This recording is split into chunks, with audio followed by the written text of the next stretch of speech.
everybody. Welcome back to another episode. Happy Saturday, guys. Thank you guys for being here. Give me 1 second. I'm just setting up my Instagram. I completely forgot to set it up as usual. Welcome, guys. Welcome. William, how are you, my friend? Thank you for being here.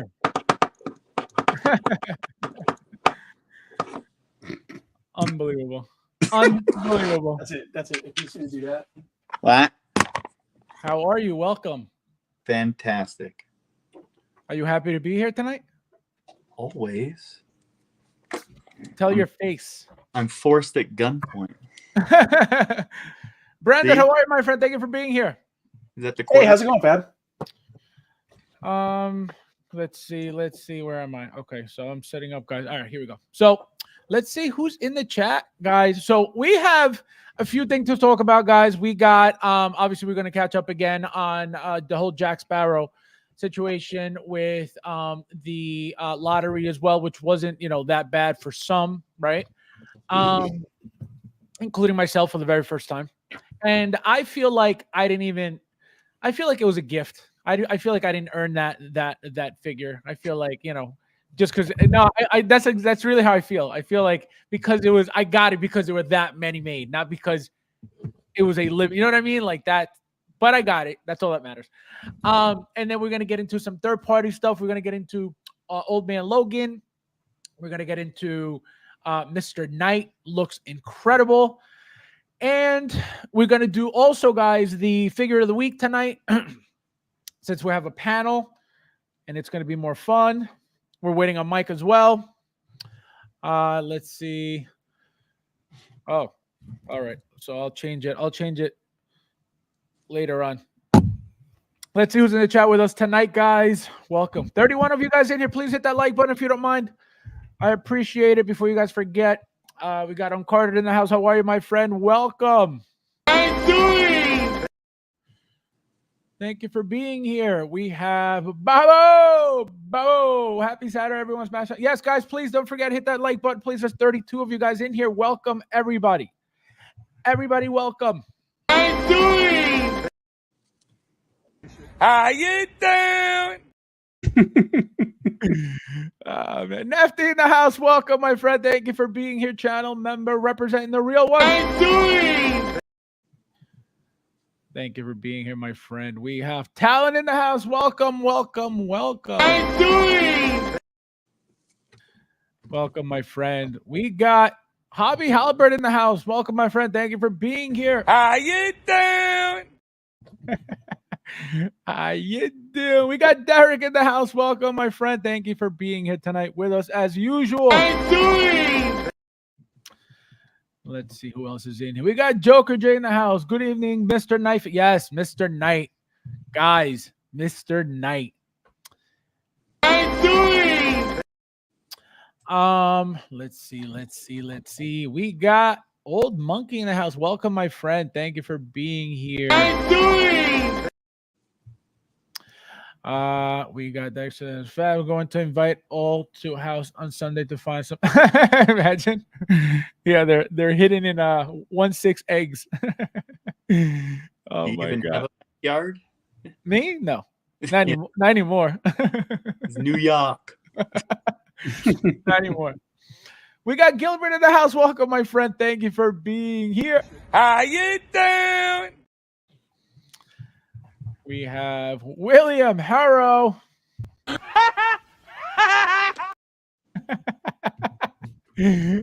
man. We got the Thor in the house. Welcome, my friend. Thank you for being here tonight. I'm doing. We have Matt Planner. How are you, my friend? Welcome. I'm doing. Let's see who else is in here. We got Carlos in the house. Welcome, my friend. Charlie, my friend. Charlie Brigante. How you doing? We have, let's see who else is in here. We got Anthony in the house. Welcome, my friend. Thank you for being here as well. How you doing? Let's see. Ladies, usual. This guy, unbelievable. Let's see who else is in here. Did I miss anybody? No, I didn't. TK in the house. How are you, my friend? Welcome, welcome, welcome. How you doing? Let's see who else is in the house. My God, you guys are on fire already. Unbelievable. Unbelievable. Oh, let's see. We got Harold in the house. Welcome, my friend. Thank you for being here. How you doing? I think we got Zabka bro in the house. Welcome. How you doing? We have, let's see who else is in here. We got Thomas Jones in the house. Welcome, High Collectors. I heard William was Willie, look at his eyeballs. His eyes lit up. He was like this. That was great. Oh my God. Well, as you can see, he comes in peace. So like I told you. If he was disrespectful, believe me, he wouldn't be here right now. Oh my God. We got Leo in the house. Welcome, my friend. Thank you for being here. How you doing? Welcome, welcome, welcome. Let's see who else is in here. FabsFigures has really lost his mind. He looked like he was MK Ultra for a second. I don't know what that is. Of course you don't. You wouldn't until they activate you.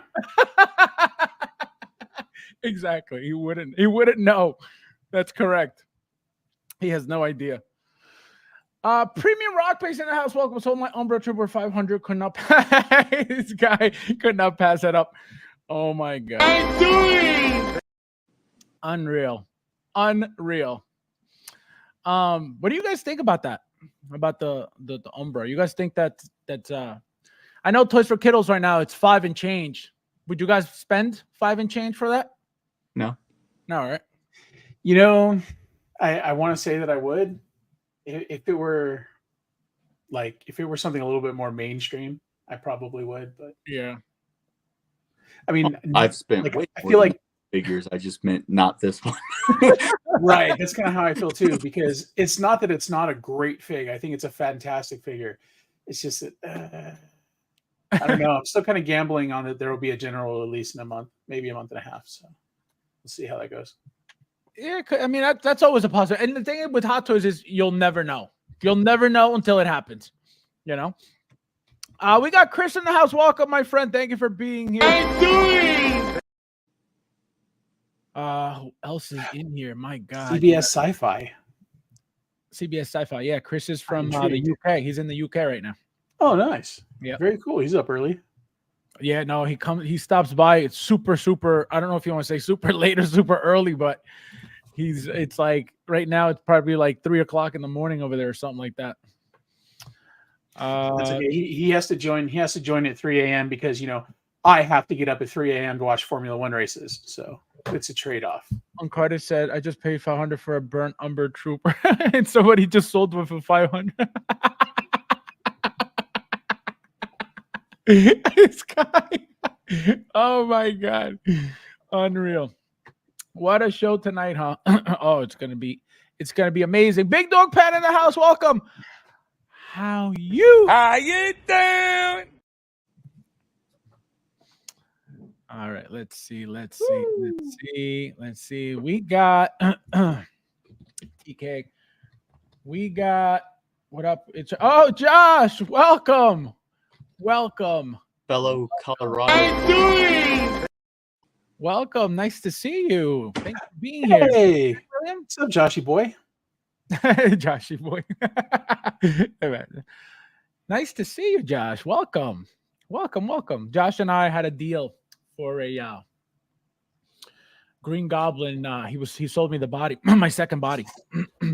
I'm taking Made credit. a bunch of little deals with him. He lives about 45 minutes up the road from me. Oh, that's cool. Nice. He actually found the 2 detolfs that I just got from a guy who actually was only like 10 minutes from me down here, but he hit him up first, was like, "Hey, my friend needs these 2 white detolfs. Hold them." Oh, that's nice. Yeah. See, I was gonna say I'm taking credit for Josh's addiction. The poor guy reached out to me when he first started collecting. He reached out to me and he says, "Hey, I think I want to build a custom." So I sold up a big pile of parts that way he could get started on his first fig. He said, "Yeah, I can't wait to get painting." Like that project went by the wayside, and all I see now is PM every time somebody's buying or selling something. Josh is like on it. Yeah, I posted my my hobo goblin when I got it, and he messaged me because I told him, I said, I'm waiting for my goblin. I said I want that body to make a second figure out of the spare parts of the regular Green Goblin. And he sees me post the hobo goblin, and he's like, no, he saw me post both of them together, the one with the head scope and then the one after I got the second body. He goes, "Would you sell me the helmet and the neck?" I was like, that's why I bought the body from you, to do exactly this, not to get rid of something. Oh, Josh. Let's see who else is in here. Got Guillermo in the house. How are you, my friend? Welcome. I'm doing. Welcome, my friend. Let's see who else is in here. Where's Big Luch? I don't know. Probably balancing. Paul, how are you, my friend? Welcome. How you doing? Hey, you're dirt. We got, let's see who else. We got Nathan in the house. How are you, my friend? Welcome. How you doing? Let's see. All right, guys. I think we're good. Oh, we got Chris in the house. Welcome, my friend. Welcome. I'm doing. We have Brad in the house. Brad, where you at, Brad? How you doing? Let's see. All right, guys. I think we got you guys got fans. You guys got fans. I'm doing. Austin, big fan. This guy. William. Unbelievable. At William Cody, my friend, all the respect to you. We always appreciate you. See how they like you here? Somebody has to. Carlos, this is for you, okay? This is for you. Wrong. Imagine. That's so mean. Let's see who else is in here. Oh, we got Chris in the house. Welcome, my friend. Thank you for being here. Doing. Welcome, guys. Welcome, everybody. How you doing? Here are 3 reasons. Here are 3 other reasons. Can you imagine? Oh my God. Unbelievable. All right, guys. So we're caught up. Oh, we got Cassandra in the house. Welcome. How are you? Thank you for being here. I'm doing. Welcome. All right, guys. So, like I mentioned, we're going to get into a few things. Obviously, Mike is coming at some point. We are going to start the conversation with this guy. So, obviously, we know what happened, right? We had another lottery. One thing that I want to bring up that seems to be an issue, and I didn't even think about it. I noticed it. It didn't bother me, which was the fact that whole thing happened so quickly, right? The figure was teased, right? Which says a lot for the future to me, right? What that said to me was, okay, so next time that there's a tease for some type of special figure, like an artisan, like a limited, maybe, right? Something that we don't expect, right? The moment they tease it, from now on, what I'm going to expect is, right? Again, if it's a special figure, what I'm going to expect is the lottery to go up the next day as quickly as this time it happened. If it doesn't happen, then it doesn't happen. But the fact that this happened as fast as it did, there was a lot of complaints in the community about how come we didn't get a heads up?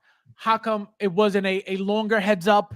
How come, why did it happen? And again, I felt it. I noticed it. But, what are you going to do about that? It's either you didn't get notified or you got notified, right? So I want to start with William. William, what do you think about that? Did you even go for the figure? Yes. Did you get it? Did you get one? You got two. Okay. Two artisan. Yeah. I think he's trying to make sure Evie doesn't hear him in the background. See, what had happened was he said yes. Guys, what happened was really. So what had happened was the lottery had taken me by surprise, but I had already procured one. Oh, I got you. From one of my overseas hookups. Gotcha. Because I was like, these lotteries are too risky, flippin' stressful for me. Well, risky and, too. And it's like I have my Jack Sparrow display. I really enjoy that character, and getting an upgraded version with the bells and whistles will look really nice in my display. So I wanted one. So I went and, procured one. But then when the lottery was like, oh, it's happening 3 hours after, I got to work, I was like, let's see what happens. And so then I did the lottery, and my number was actually lower than yours. And so I was just like, it was because you did the live. Right. If y'all want to see some stress, go back and watch the replay of Fabs's live lottery. I didn't even know how to get to the He was like, it doesn't work. I didn't know how to get to the queue. Oh, it was so bad. It was so bad. And so, anytime I end up getting a second or, one of these exclusives that I don't want, what I end up doing is I pass it on for retail to somebody else who missed out. Right. And, I get my sideshow reward bucks out of it. And, then somebody else can get it at retail instead of getting scalped hard. So.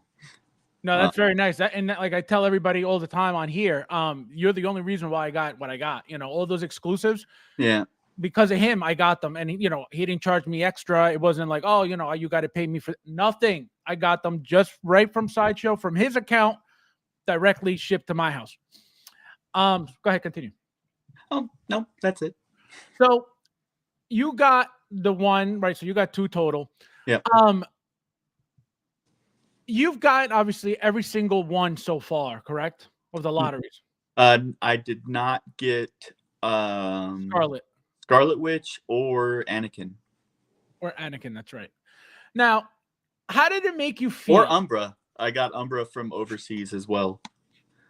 Yeah, Umbra. I felt like a lot of people didn't get it. Yeah. With that situation specifically for you, with the Jack Sparrow, how did you feel knowing that it was going to be 4,000 and obviously not whether it's 1,200, 1,500, what it usually is, and being able to get it? Did you feel like, oh, it doesn't matter because they made it a lot like I feel, or you were just like, oh, I got lucky? I still feel I got lucky because I see all kinds of people saying that they couldn't get it. The queue, wasn't, they ran out because it's 4,000 doesn't mean Sideshow got 4,000. Right. We all know that. Right. And with Umbra, when they actually released the full numbers where it was like Hong Kong had 300, Shanghai had like 300, and then Sideshow had like 800, which left like 200 unaccounted for or whatever, for various other, dealer hookups and whatnot. It's like, that's not a very large number. So, and like Anakin was 3,000. And right. when I think that was the first one that they actually did the random queue after you, instead of, oh, you're in the queue and this is where you're going to be, but now we're going to randomly assign you. I think that was the first one that randomly did it. Yep. And, I was like I think I was like 12,000 or something. And it was like, what the 12,000. And I was like, this is ridiculous. Like, why I was here like the moment it went live to get in line. And then it was just, like, well, so, have to make other arrangements for Anakin. especially Yeah, after I it was actually really met shitty the Hayden way that one went Christensen. down. He was super nice and in person. So yeah, I need to get my artisan Anakin. I told you, I got you. And if you get a second one, I'll keep it. Champion, how are you, my friend? Thank you for being here. First time ever seeing you on the channel. Welcome, welcome. How you doing? We have, let's see, we got Tony P in the house. Welcome, my friend. Thank you for being here. I'm doing. Welcome, welcome, welcome. Let's see who else is in here. All right, let's see. All right, I think we're good. Thule, my friend, welcome. Welcome, welcome. I'm doing. Thank you for being here, my friend. We have, let's see, Guillermo in the house. He says there are already a couple of Jack Sparrow pre-orders selling eBay. Imagine. Yeah, I saw that too. I had a couple of people reach out and offer me their AEs. Oh man. Oh man, am I going to be that guy? Guys, there's 48 of you guys in here. Please hit that like button if you don't mind. I appreciate it. Thank you guys for being here. Yeah, but for anybody listening, do not pre-order things on eBay. Yeah, big Yeah. no. Yeah. Just don't. Don't do it. If you're willing to spend $1,000, just wait till it's out and give somebody a G. I'll give you- Brilliant. here you go. I'll give you one. Take it. Oh my god. I felt lucky until I saw that special edition, deluxe editions. Yeah, exactly. Exactly. Once I saw that there was multiple versions, I was like, oh man. Which, I mean, I guess it is what it is. Like, what are you going to do? Now, Brandon. Yes, sir. So what was your situation? Did you even bother with the figure? Did you try to get it? Do you care for the line? You know, I felt a little bit guilty about this one because if I did pick it up, it would have been purely just to go ahead and just to flip it. But no, funny enough, it happened so quickly. Like you guys were mentioning earlier, it happened so quickly. I actually had somebody reach out to me and go, "Dude, are you in line for the AE Jack Sparrow?" I'm going, yeah. Let me you know what I mean? So I jumped in just because, you know, I like the feeling of getting kicked around. So I jumped in, saw that my lotto spot was like 4,000, something like that. And I said, okay, well, that's good. Close the window. He said, that's good. Yeah, you saw Dude. Austin in the comments earlier. I had said, "Hey, are you getting into the queue?" And he was like, "What queue?" And then I sent him the you know, I reminded him about Jack Sparrow. He got in. He was like 170 or something, and I was like, Dude. and mine was, you know, like almost 3,000, and I was like, "Come on!" Well, look at what happened. I with hate me. that, man. Look I at what happened really, with me really do. sharing the link. I know. I shared the link to everybody, and I was the last one.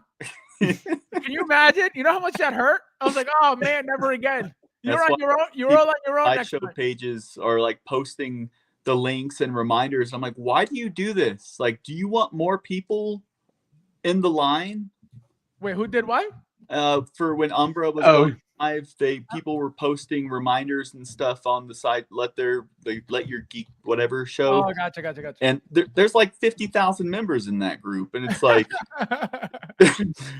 oh man, we got Talia in the house. How are you, my friend? Welcome. How you doing? Thank you for being here, my friend. As always, go ahead, William. Continue. no, that was it. That was it. So Brandon, go ahead, continue. You were going. Yeah, I was just saying that, like, I hate this lotto system. I really do, and it's not just because I keep getting. You thought I was going to say it. It's not. It's not just because I keep getting manhandled on it either. You know, it's just like it's so shitty the way that. Diddied. Yeah. He's getting Ooh, diddy. is it too soon? Too soon. Too soon. No, it's not. Too But, real. Too real. No, it's outrageous, man. I think when I got in on AE Anakin, like my spot, I was in line for like an hour and a half. As soon as they opened the queue, I jumped in, and my spot wound up being like 230 or something like that. So I said, great, you know, I'm gonna get in. I'm excited. I'm pumped. I don't care what it costs. Do I have to buy it all, or can I do payments on it? Like I don't care. I'm there. And then that second lotto hit, and I was like 7,800, and it's like, I suppose I can hope 5,000 people quit, but Oh my god. I mean, like depressing. the frustration was so real. I actually considered going into the groups and saying, "Oh man, I can't believe AE Anakin is all sold out," just to see how many tabs I could get to close, But it's No, just, I don't think it's people would have felt ridiculous. that. No, but it's crazy. TX boy, how are you, my friend? Welcome. Thank you for being here tonight. I'm doing. Happy Saturday, my friend. So now, speaking on the actual figure, let's go with William. William, how do you feel about, like, are you excited for something like this? Were you excited? Were you expecting? Did you want a new one after the DX16? Did you 50? I was confused. The 06 and the 15, or I always say 05 or 16. I just know that 16 is Maul, so Star Wars. So so is this something that you love? Is this a line that you're like, oh my god, I need to get this, like every single one of them, or you just casual? The character itself, I needed to make sure I had represented in my collection. That's why I had, I chose the DX15 over the 6 because of, I thought the accessories and the hair mold combo was slightly better, and that's why I had him in my collection. But I did get the wheel from the DX6, and I was not expecting them to poop out another one, especially, just to, like, when they teased the Artisan, the day before it went live, I was like, oh, okay. Like, I guess maybe because, all the lawsuits are done, he's on the other side of all of that. And, the rumor is that they're doing a soft reboot of the Pirates of the Caribbean movies, which they said it may include him. You would hope that it would include him. They got a lot of hate when they had suggested that they were doing, several other remakes of Pirates of the Caribbean without any of the original cast. With, like Margot Robbie was attached to be the lead and such. And it's like, I'm not saying a female-led pirate movie won't be good. Penelope Cruz was really good in Pirates, but that was bounced off of Jack Sparrow. Right. Yeah, don't be misogynist on the show, okay? Go ahead. Well, I mean, Yeah, there's no Keira Knightley was me looking at you, but it's if I didn't have one in my collection, and because like the price had eluded me or something, then just them having the regular, the deluxe, and the Artisan, it would have been great.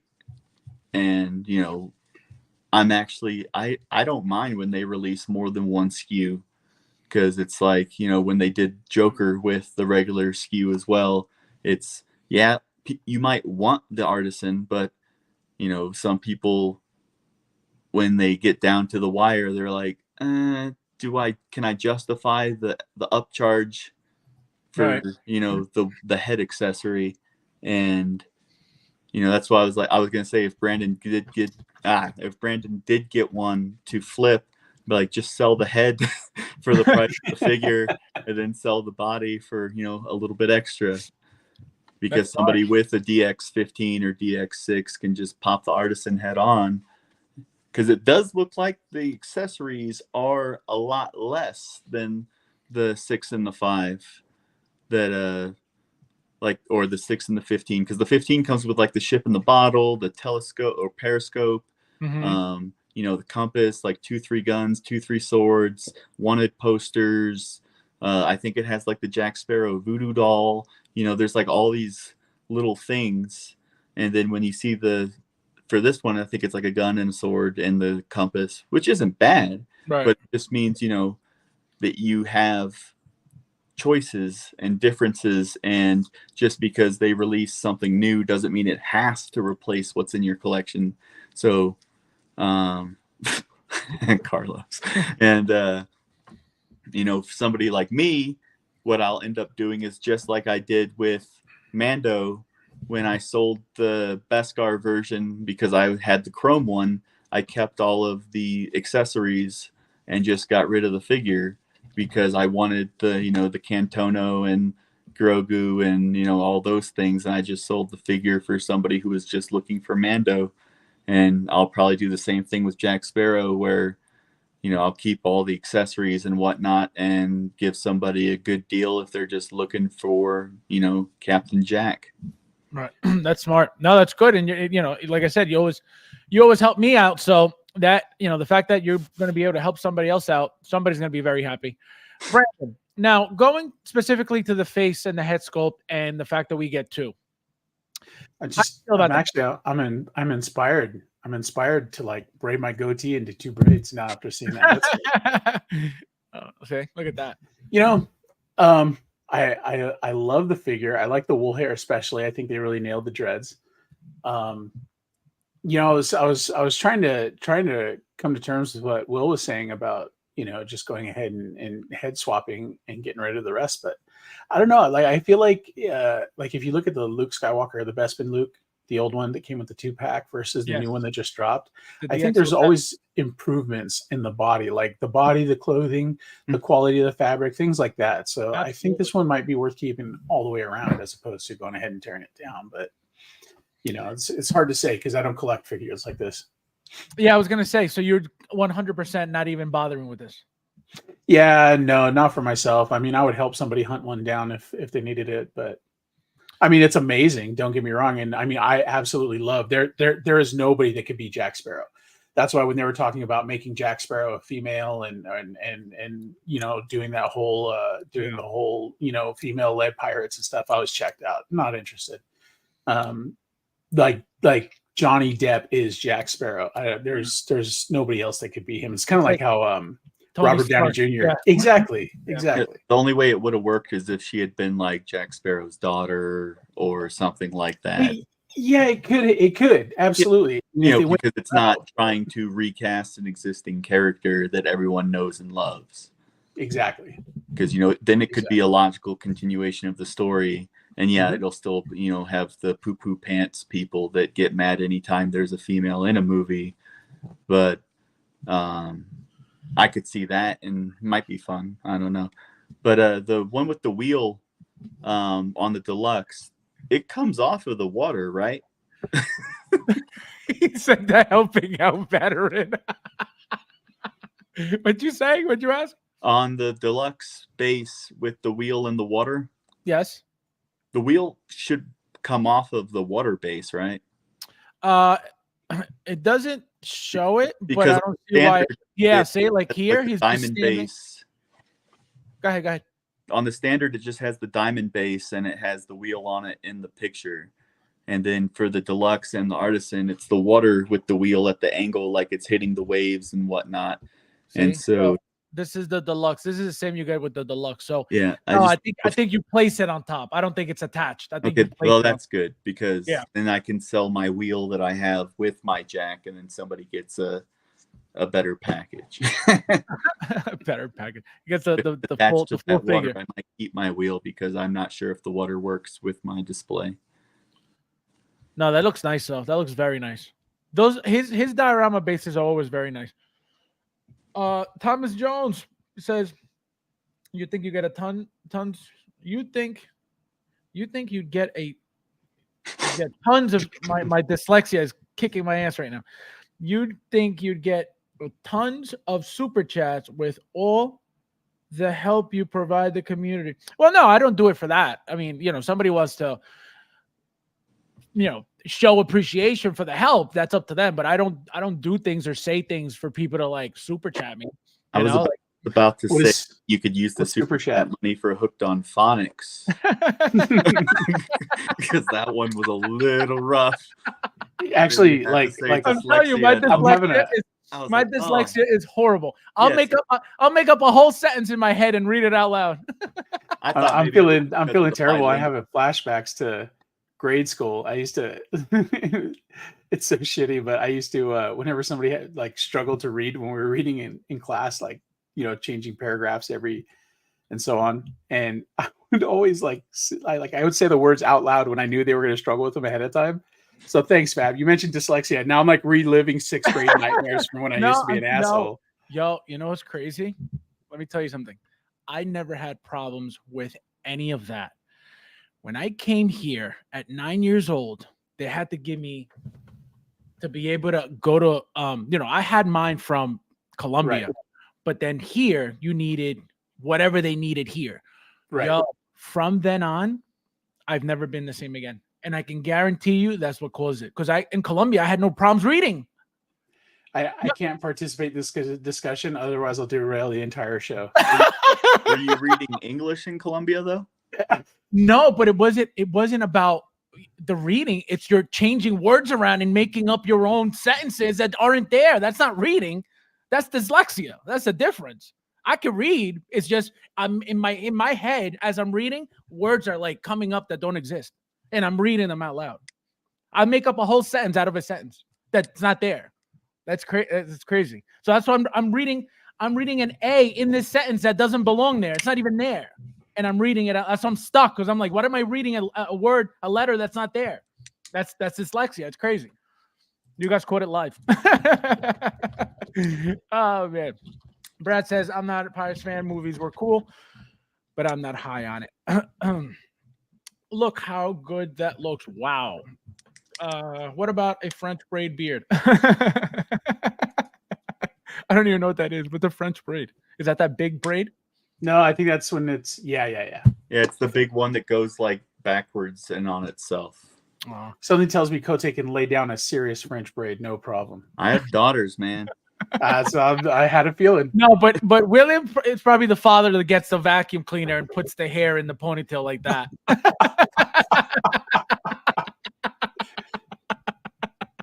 He puts a little. He's not laughing. He's just grinning because he's done it before. He puts a scrunchie on his wrist, and then he goes like this. Oh, what's this? You mean There you this? go. See, he's prepared. I knew it. I called it. Love the original wheel with the decking. I think we're getting the exact same wheel, guys. I don't think we're getting anything different. It's the same wheel, but no decking by the looks of it. What? The deck was the fake wood. Oh yeah, no. It's just the wheel. It's not going to be anything else. But on the decking, the rope goes underneath the decking. Right here it doesn't matter. And so now it looks like the rope is routed differently. Maybe it's just shorter and it's not going to hang. You know. I don't know, but on the other one, it goes underneath completely. Joking, they're reading is fundamental. Yes, I have it too. So, see, I have it, so I can say it's the best figure ever. Phonics, you guys. Fab is the man of the people. That's correct. That's like, don't laugh. Thomas Jones, Fab, Doctor, and Super Chaz, and beneath him, right? He's like, right, Fabs. Unbelievable. Too much to see. What is that? Tussy. No, I think Tussy. I don't know what that means. Fab was taking. You know, it's funny. I never got the bus. I had to walk to school. Slap in the face. In the snow, uphill, both ways. Exactly. In the snow, in 3 feet of snow. Fabs is a little. I think he misspelled autistic. Yeah, there you go. I think that's exactly what he meant. I was just gonna say that too.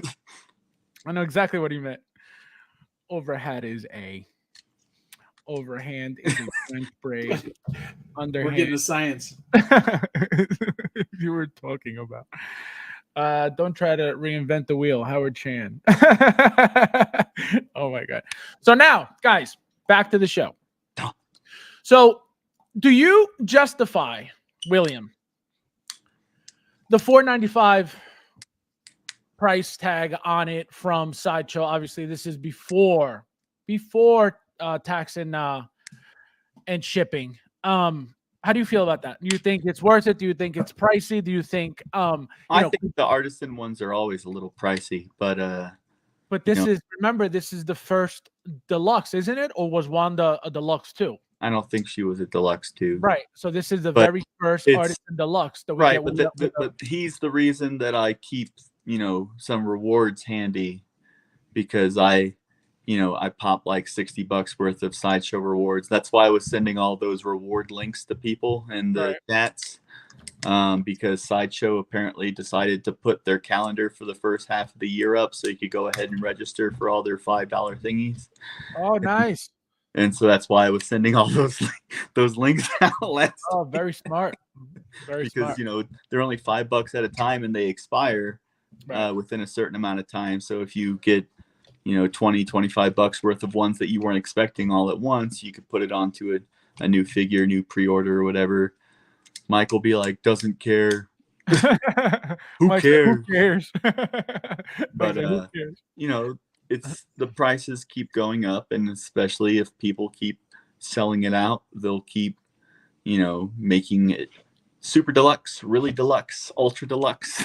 Deluxe. But that's my point. So would you have rathered kept it deluxe, or would you have just said, you know what, just give me the figure like Anakin with just a standard base, I don't need all the extra stuff, and had a regular deluxe with the base, plastic or sculpted, and then a base model as well? Or are you okay with deluxe base, deluxe artisan?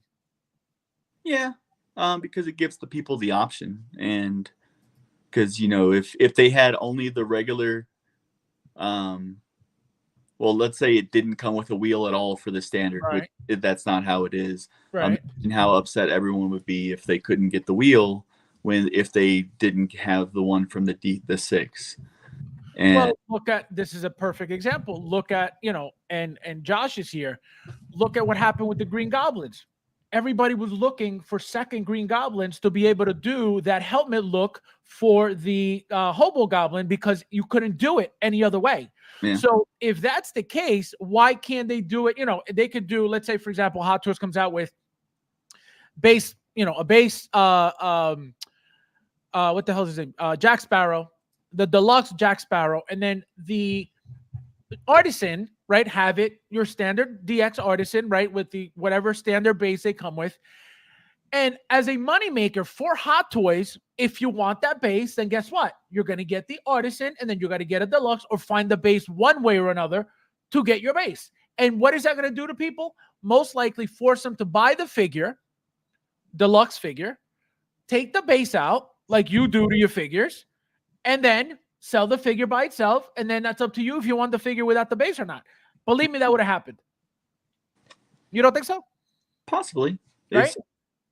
It's a little different with this one, with the base being so close to the pre-existing ones. But I think if they had just done 2 SKUs, it would have been a little bit more, I think, fire under people. But when you have, the same accessories as the artisan minus the head with the deluxe, with the nice little base, this, the extra stuff, it's like, okay, it's not too much of a difference. Because, like, let's say they didn't do that with Anakin, people Right. just, if you didn't get it, you didn't get it, Right. there were no backup plans or anything. Correct. And I like, that this comes with new things like the lantern, and I think it said Yes. it's an LED lantern. I was going to ask Brandon about that. Go ahead. Because my lantern's an LED one too, but it's little batteries, and this one I don't think comes off of the base. I think you plug in the base and then the lantern lights. But it's detached though. Is it? Well, he's holding it up. It's not on the base. And it lit up when you held it. I see why you can't see. Hold on. They've Okay. done that before, though, where they've lit up lightsaber blades and things like that. And Well, they then made there's the usually a Ahsoka marker at the like bottom. it lit up her lantern, and Yeah. everyone was all like, "It doesn't light." Right. Well, Yeah. I was gonna say they could have. Why didn't they do that for that one too? Oh, he does come with the ship in the bottle. Huh. Yeah, right here. Yeah. No, they're gonna reuse a bunch of stuff. It doesn't make sense for them not to. Right, you know? but I thought I didn't remember seeing that single accessory, but there it is. Yeah, it's. TX Boy says, I think the prices are getting higher, but compared to Inner, and we always know Jazz Inc. prices are high. Well, Jazz Inc. is a different world. Are high. Hot Toys prices are reasonable for what they've been giving us. Love the databases. So, Brandon, do you justify this $495 price tag on this figure? Again, same question for for what you get. That's why I pulled this up. So you get, the detail on these accessories on him are already out of this world for the 06 and for the 15. Okay. I mean, there's a lot of gear that he comes with. Yep. I think, just when you look at the hands, like one thing that really sets Jack Sparrow, or sets Johnny Depp apart portraying Jack Sparrow, is a lot of the hand gestures. And I see you get a lot of the combinations of the fingers and, those looks, like especially the one that's in the bottom right corner of the pose there with his hands all kind of janky and like he's, he's trying to keep his balance and such all the time. So I think that's a really, really great touch. The hands, especially. I mean, you get a wide variety of accessories. The compass is iconic, of course. He's always got that broken compass that doesn't work. The Dio base. I love Dio bases. What's that? The compass works. It points to what you want. It just doesn't point you right. But you don't find that out until like the second or the third movie or whenever it is. I'm just saying, like, I love that he was genuinely offended by that.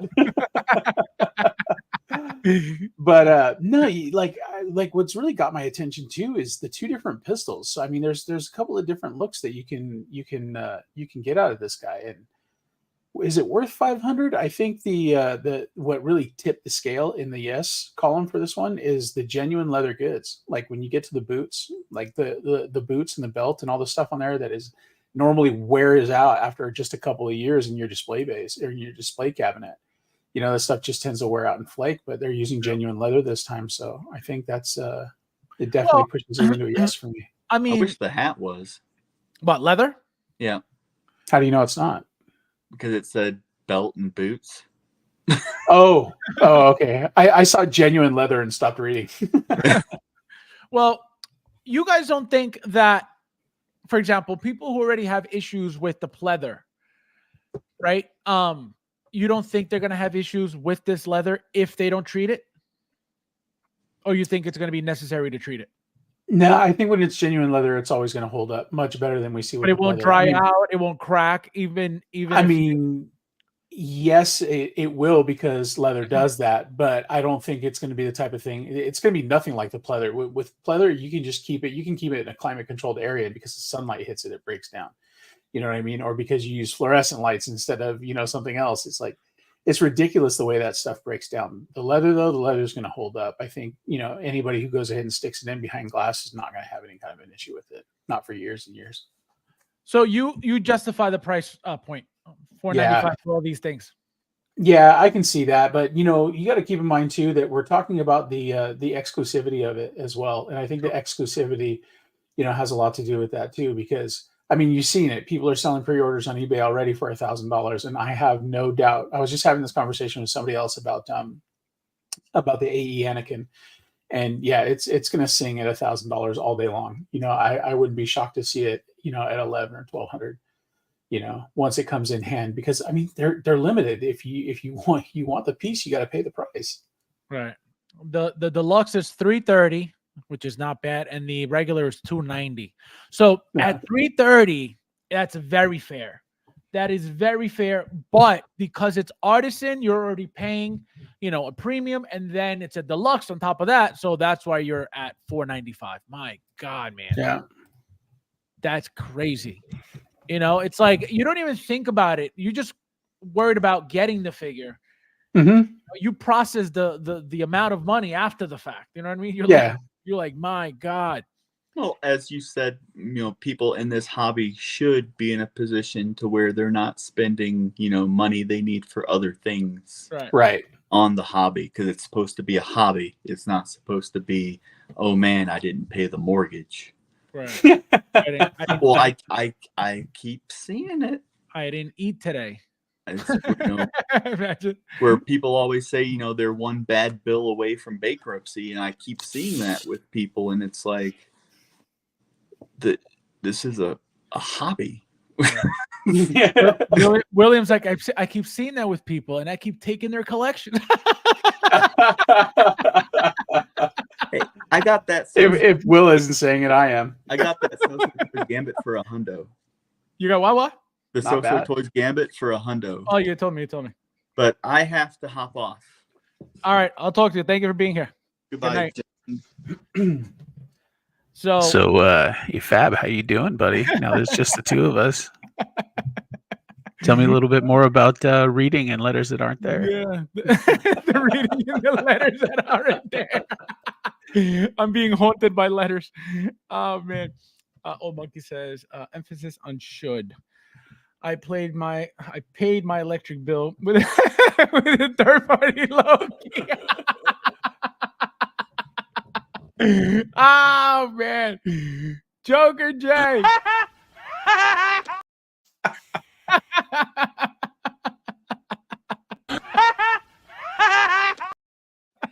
You're insane. That was insane. That's That a, was like that judgy personality that Brandon used to wear 24/7. I've had to peel that off. And so like when I hear things or when I see posts where it's like, hey guys, I had some unexpected bills pop up and I need to sell my collection on the one hand, like I want to start firing off. Like I want to act like that I'm somebody's dad and I'm reprimanding them for their poor life decisions. But no, we don't do that anymore. Now we just say, what kind of pricing can I get on everything? Can you imagine? Yo, it's crazy. It's crazy that people, it's just, I guess they just want to feel like they're a part of something, It's like, I'm sorry, man. I'm sorry. Thor caught me with that last line, but What you did he say? gotta pump that one. wait. Today's stream is brought to you by the letter F.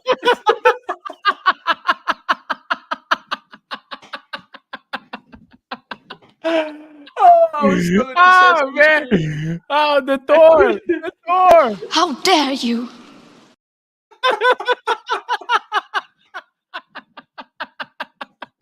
Oh man, that was great. Oh, man. That was great. The Thor. I hate you. You know what's crazy? I'm hearing it in like a commercial voice. You're right. That's why I can't stop laughing. Oh my Like god. Elmo saying it. Elmo. That's horrible. All right. So, guys, next topic.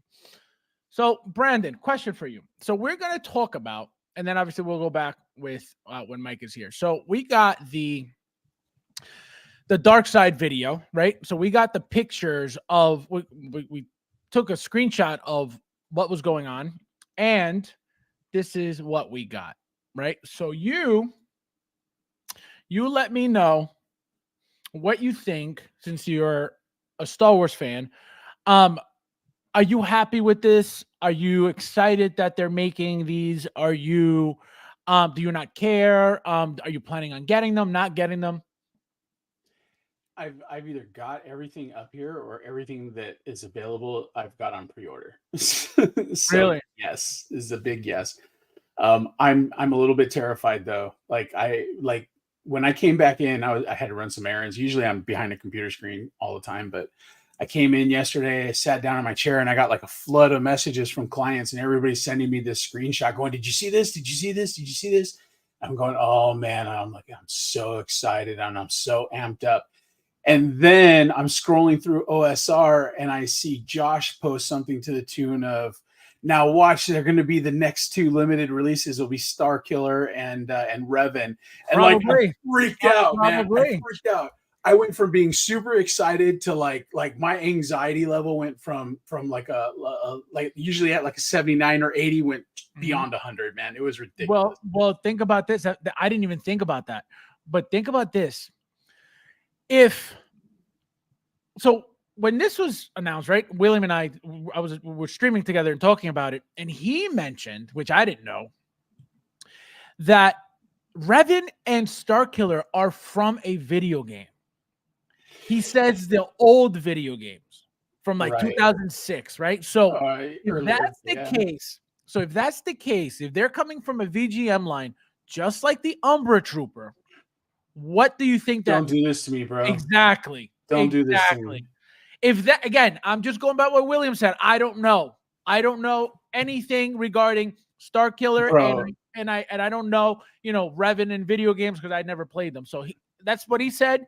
And now that you're bringing that up, I'm putting them together, and that's a huge possibility. Again, if Revan and Starkiller are from a video game, which I don't know. Let me bring my trash can closer because like I just may throw up over here. I'll tell you, man. I like. It's no secret to anybody who's seen me on the last couple of shows. I'm a huge Star Wars fan. Right. I'm definitely. It's funny because when you're a kid, you love the Jedi because you want to be the hero. But when you become an adult, like you identify with the Sith because you understand that they make sense. You know what I mean? But this is this is a big deal for me. I mean, and stop me if I start rambling, man, because I'll do it. Like, I'll do it again. Go. So Revan was special to me because I got into Well, first of all, explain who Revan is. Right. So I got into the game Knights of the Old Republic. I believe it was 2001. I could be totally wrong on that, but I got into the game. I never finished it. So my exposure to Revan was a lot of just the Cliff's Notes online. And when they started working him into books, I started reading the books and stuff. And the idea and the concept behind Revan was just absolutely brilliant. I mean, you have a Jedi who, is playing his hero card and doing the hero thing and winds up, being captured and corrupted by the Sith Emperor and then turned to the dark side. He comes back and then he's redeemed, or rather he's captured, and the Jedi Council wipes his memory and everything starts over again, basically, for him. So he's the only. What's that? Why the mask? The mask is actually belonged to Mandalore because he led the Republic in a war against the invading Mandalorians. The Mandalorians come across the Sith Empire in the unknown regions, and the Sith Emperor provokes them into challenging the Republic. So the Mandalorians, that's where the Mandalorians come from. So Right. then they come into Republic space. Revan is the general that leads the army against them. Lots of story. Like anybody who's into Star Wars, take the time, go to Wikipedia, just devour every bit of material you can because Revan is an amazing character. Now, I just think he's a badass looking, with that mask. I think he just looks sexy as hell. The custom figures that I've seen of him made look really, really nice. I've got one I'll break out in a couple minutes. I believe Black Series made some, right? Yeah, but funny enough, that was actually how I got started collecting because Revan's been a big deal to me for a long time. And when I saw Black Series at a convention, I was at a convention in Palm Springs. Yeah, Palm Springs, funny enough. And when I saw that there was only one Revan on the whole guy's wall of Black Series figures, I snatched him up. And I was like, okay, maybe I'll go ahead and I make it a deal for like 4 or 5 figures. And the next thing you know, I'm selling off a collection of 350 Black Series figures, Wow. getting into Hot Toys. My God. But yeah, it was obscene. But yeah, no, Revan is just a brilliant character. And in like 1999, I started writing this religion and these characters, and I was getting really into online role play because it got me out of a bad environment. So I was getting into online role play and I was writing these characters. Well, in 2011, we wind up moving. The neat thing about the guild that I was running and all these different nerd MMOs was that when we got bored with one game, or when the next game was going to come out and there was better potential for role play, we would move over to that game, but we would play the same characters and the same stories. We just had to write our history to develop and work with the new universe that we were playing in. So Revan becomes, when we switch to Star Wars: The Old Republic, Revan becomes like a messiah figure in our storytelling. So I'm really, really always been a huge, huge fan of Revan, and I'm really looking forward to this one. But I tell you, man, if it's going to be another lottery, I'm going to lose my mind. I'm telling you, it's going to be another. Dude, I will pick it. I'll make signs. Okay, I'll go ahead and I'll get Josh out from Colorado. I'll get you out here. I'm going to get we're going to rage on Sideshow. Michael, how are you? Welcome. What's up? Go ahead. Keep going, Brandon. But no, I was looking at the comments about D&D. No, I've not ever gotten into D&D, but I belong there. I was told the one time I tried to get into a D&D game, they looked me up and down and they said, hey, to be honest with you, Holmes, you probably wouldn't fit in with us. That's what I was told. But yeah, no, getting back to it, huge fan of Revan. I'm going to go berserk if it's a lottery and I'm not number one. I'm going to lose it. But Starkiller is similar story, not as detailed, but I was always intrigued by the idea of Darth Vader having a secret apprentice. Like that was a story that you could tell that wouldn't mess with any of the continuity of the stories, before or after it. So I said, Now, Darth Vader's secret apprentice looks good. Question before you start with Starkiller: do they have anything in common regarding like the same timeline or completely different? No. world? Revan's the Old Republic, and that takes place about 3,000 years before the Skywalker saga that we're all familiar with. And then Starkiller takes place. Where is that one? I believe that one is. It's before A New Hope. I'm pretty sure. I'd have to go back and do the reading, but it's great. Actually, yeah, it's just before A New Hope because in the second one you get to see those characters. So it's Darth Vader's crushing Wookiees on Kashyyyk, and then he finds this one child left behind. So he raises the child as a dark side adept, and great story. First game was good. Second game was absolute shit, but it was fun to play. So there was that. That's awesome. No, I don't know anything about their stories. I just know Revan because I've seen him. I've seen his figures, so I've always liked the way he looks. But Starkiller, I knew nothing about, and the only thing I remembered was the video game. There was the Force Unleashed, and I remember something about that name Starkiller, and then but because he didn't have a helmet like this, the guy was kind of bald, I believe. So I was like, this can't be the same person. So I didn't really know much. I didn't really remember much anyway. Michael, question for you. So did you saw this video, the clip of the dark side figures coming out? No. All right. So this is what they showed. Hot Toys teased this, right? So it's like a little clip, and then this is what they show you at the end, and then it disappears. So if you obviously screenshot it, you take a picture, they show you, you see everything. So what they're showing you that is coming, right, so this is all the Inquisitors right here, right? So you got Reva, the fifth brother, the fourth sister, and then Grand Inquisitor, which is already out, right? Then you got Darth Vader, which could be any Vader, right? Doesn't mean it's a new one. It could be a new one, right? It could be the one that's not released yet. It could be a picture of the Obi-Wan, right? We don't know, right? Most likely it's going to be the new one. We got Revan here. We got Darth Maul, which could be a new one or the old one, who knows? Or maybe they're making another one. Kylo Ren, I said it most likely will be Artisan because he can be, right? He's got the long hair, so they could make him Artisan. Yeah. So that's what I said. That's what I think is happening. Palpatine, we already got, right? We already got him coming. This is Starkiller. Again, I know nothing about him. This is Moff Gideon 2.0. This is Marek, and then this is Count Dooku. Again, we don't know if Count Dooku, they're making a 2.0. We don't know if they're reissuing. We don't know if it's a new one. We have no idea. But the whole point is that they're calling this the Dark Side, and this is all Dark Side characters. So are you excited for any of this? Do you plan on getting any of this or not really?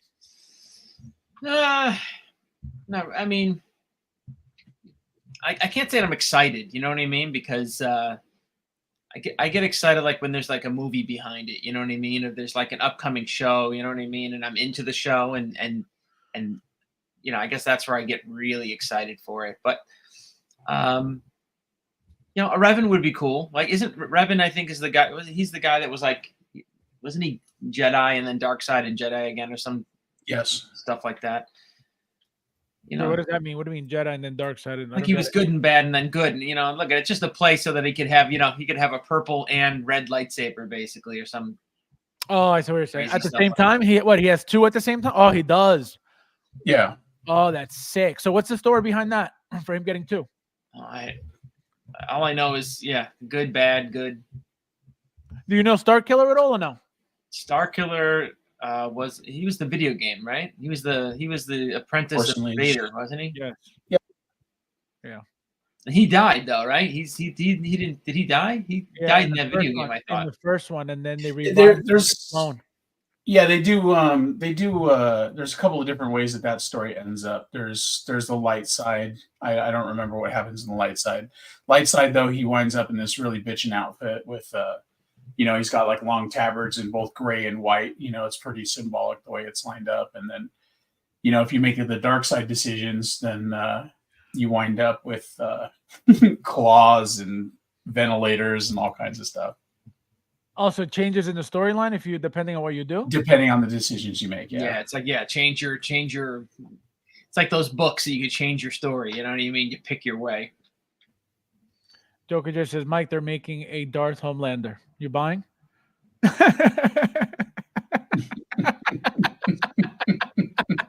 You know, I mean, is there some kind of major dislike with the boys here? I mean, not at all. Not at all. Have you seen the boys yet? They love the boys. Hold on, have you seen the boys yet? I know I haven't texted you to watch it, but have you seen it yet? Me? No, not at all.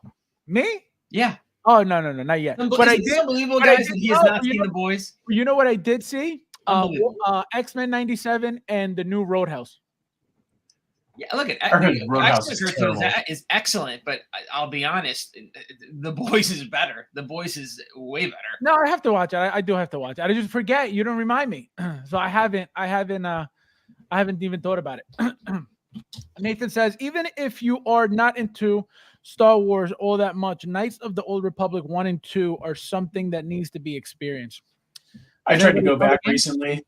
I tried to go back to those games recently, and I couldn't do it. They move too slowly. You know what it is? The pacing is off. When you play a game today, like there's a certain flow and rhythm to it. Like it moves almost as quickly as real life does. But when you play those old KOTOR games, they move so slowly, man. And it's difficult for me to stay, engaged. Josh says, what's weird is that they have Moff Gideon on there. Don't get me. Yeah, so correct. So that was another issue that somebody brought up, that he's not a dark. He's not a force user. A force user. Of course. Right. So they added them there. I guess, just to fill in. I wonder if that's some kind of teaser though, because if you're following the storyline on the Mandalorian, they're trying to clone not Jedi, but they're trying to clone force users. So I wonder if we're not going to see the next evolution of Moff Gideon be something along those lines. Well, they showed him he was on the show already. Yeah, they showed him. Yeah, they showed him, but they didn't with no mustache. Remember? Yeah, no, I remember that. I'm just saying that if they in the next in the movie or whatever it's going to be. Oh, I see what you're saying. Like in the future. If they bring him back as a force user with that cloning storyline. Brad says Mike raising his fist to the heavens.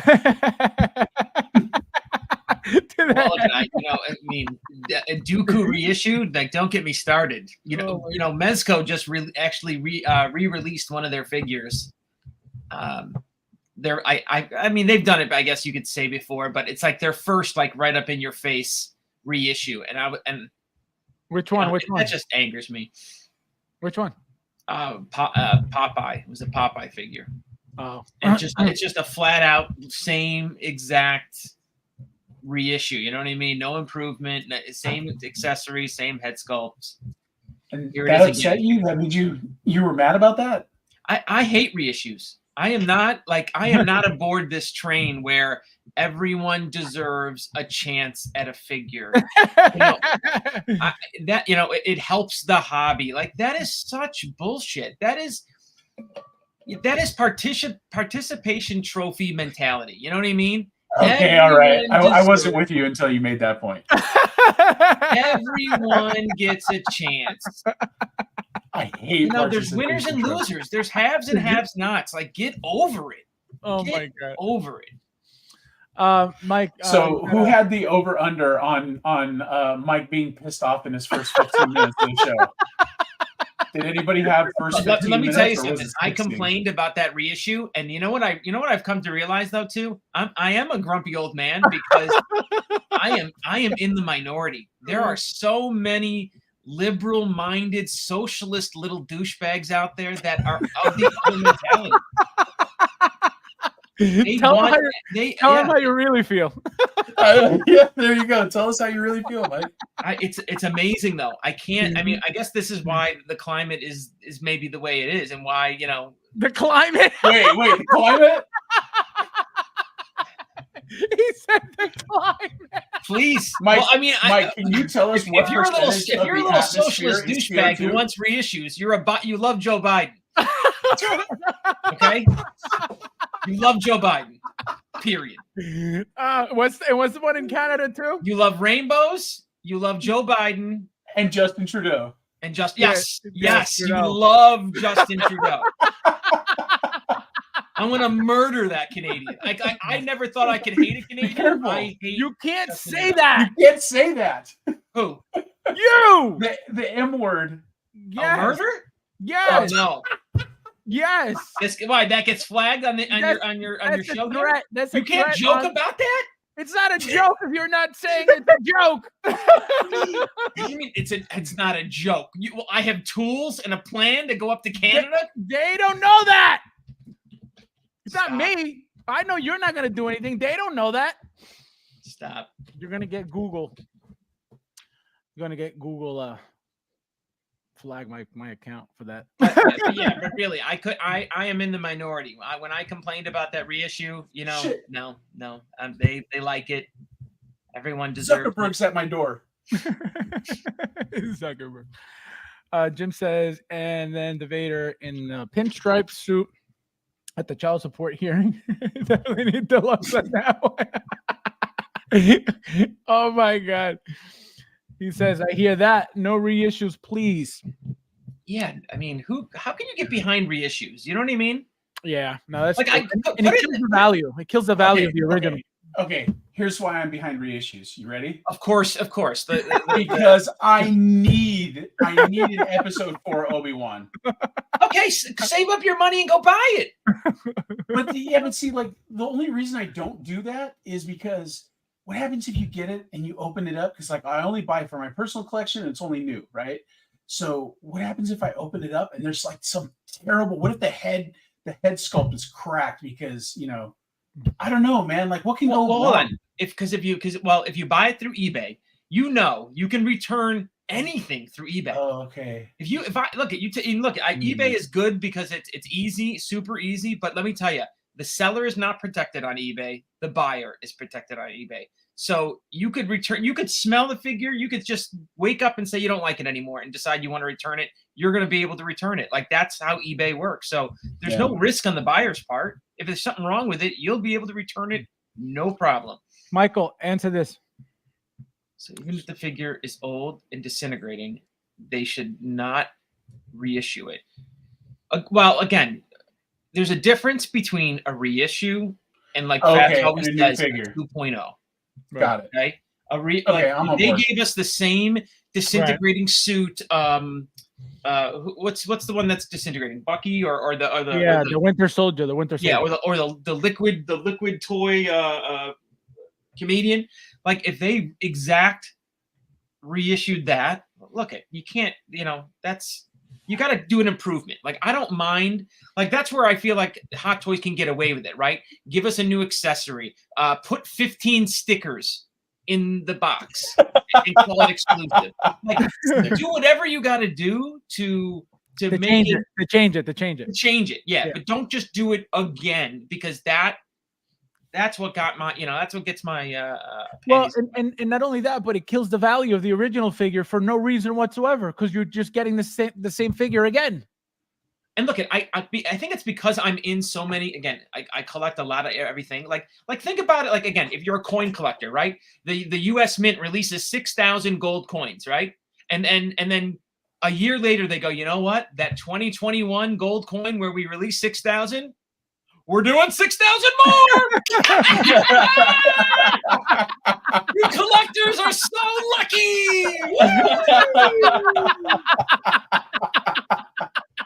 Right? I mean, how ridiculous is that? That is great. That is a great point. That is a great point. You'd have old men wanting to M people. At least he didn't say the M word. Jeez. I know. Oh my God. That was fun. That is great. That is a great point though. That is a very good point. Because people just think about themselves, right? They're like, oh man, I missed out. I wish I could. That is it. That's it. That is it. It's all about themselves. It's all a selfish mentality. And they try to hide behind the selfish mentality by saying, no. Well, I want everyone to have it. Me too. Oh, yeah, Me too. It's a what's it called? It's a virtue signaling. You know, it's like they want to Purchasing. they want to come off like it's for everybody. Everybody deserves one, but it's really just because they missed out and they want one for themselves. Or then the other excuse too, which again, it's oh, reissues are good because it hurts the resellers. It hurts Dude, I hate that. What's the other The scalpers. Scalpers, yeah. It hurts the scalpers. And of course, it's all through the Mezco, chat board too. So I'm sitting there like, oh my god, do you morons think there's some secret Mezco secondary market where like they're manipulating the market with this? Like, come on, it's so stupid, so dumb, so dumb. So yeah, no reasons. Yeah, exclusivity drives the hobby. Yeah, exactly. It makes it well. See, the thing is this, like I always tell you guys about back in the day, the golden era. Back then, your standard release was exclusive, and then they had sideshow exclusives, special editions on top of that. So everything was rare as it was. Now that it's gotten so much bigger, they're making the numbers that much less to make that hype that much more. It's that simple. It's only to create hype. And like, what did I tell you guys after that first Anakin? This is going to be the new thing, and here we are. How many already? But remember, naturally rare. You know what I mean? Meaning the market dictates how rare, I guess, a figure is going to be. Not Hot Toys, not the distributor. The distributor doesn't get to guarantee. I don't like, because you're putting out the market anyway. 800. There's 800 of these. You know what I mean? So let the market. I don't like that, to be honest. I don't like this limited number on. I'm not in love with it, to be honest. I'm not. Like let it naturally happen. Like that Mark 47. You know what I mean? It's such a stupid figure for it to be rare and a $1,000 figure, but hey, the market and it spoke, and that's what it was. And they killed it. They stomped it out. Like, didn't they? With that reissue, like that was one of the most. Yeah, everybody was disappointed. Well, all the value was gone right after that. Oh, the first one. I mean, look, it bubbled, right? It bubbled at 1,600. I want to say 1,600, 1,700. That was the bubble number. Yeah. But let me tell you, it stayed and hovered around 9. So like you had a full 2x appreciation. You're talking about the silver and red, right? Yep. Homecoming. Mark 47 Homecoming. Yep. And they should have left it. Like that was just a unicorn rare figure. Right. Because it wasn't important. You didn't need that for the original 7 lineup. Correct. Like you didn't, it wasn't that. And you didn't really need the reissue anyway. For what? Yeah, it was an off movie too. It wasn't like a major Iron Man movie. He was in it was a Iron Man from a Spider-Man movie. Like, let that be the unicorn. Let that be a gem. Right. Let that be this weird one-off that it's just good for the. I don't know. It's good for the hobby. It's good to have that rare gem. Not everyone's gonna have it. Why not? You can't have a crown jewel in every collection. And you know what I think happened too? The fact that we know that Hot Toys makes Iron Man left and right, like it's nothing, right? And I feel like whenever they run out of ideas or they don't have something to do, I think that's when they'll give us the straight reissue. You know what I mean? It's like, don't even change anything. It's not a 2.0. It's nothing different. Here you go. I feel like that's why we got the one you said, the 47. We got the War Machine Mark 1 diecast reissue. There's so many. And that was another figure that it killed the value of also. That War Machine, that first diecast was a massive figure. The presence of that figure, the weight of the figure. Yeah, you're right. That thing was gorgeous. And it was the very first one that was diecast. And because it's War Machine, that body is massive. So once that figure was out, and even the plastic one was great. Once that diecast was out, nobody cared about the plastic one. Nobody. You're right. And then that was a beautiful figure. Yep. And then they reissued it. Like, why would you ruin that? Yep. And look, they gave variations of it, right? You have the Punisher version. You have the I guess I don't know. The Daredevil is not the Daredevil. The Deadpool. It's kind of, I don't know. I'd say that's not too much of a version of it, but still, you can do those. Like, that's a way to get around your reissue of that mold instead of doing that exact same thing again. All right, let me say hello to Axel real quick. Axel, how are you, my friend? Welcome. I'm doing. And let me say hello to somebody else. See, now I'm afraid to see the check, and then you're going to see 90 people, who want reissues now, right? I'm doing. Albert, my friend, welcome. So yeah, to me, the only reason why the reissues bothered me was because of that. Because the moment you had a figure that, again, it had its own value, it just held its value, right? It wasn't about selling it, right? Because I've kept everything, even when it gained or lost value anyway. But it's like, the value's there. It's like, that, God forbid, you need to sell it for whatever reason, there's money sitting there, right? Even if you see it on eBay for $1,200, $1,000, $900, that even desperately you could get $600. You know what I mean?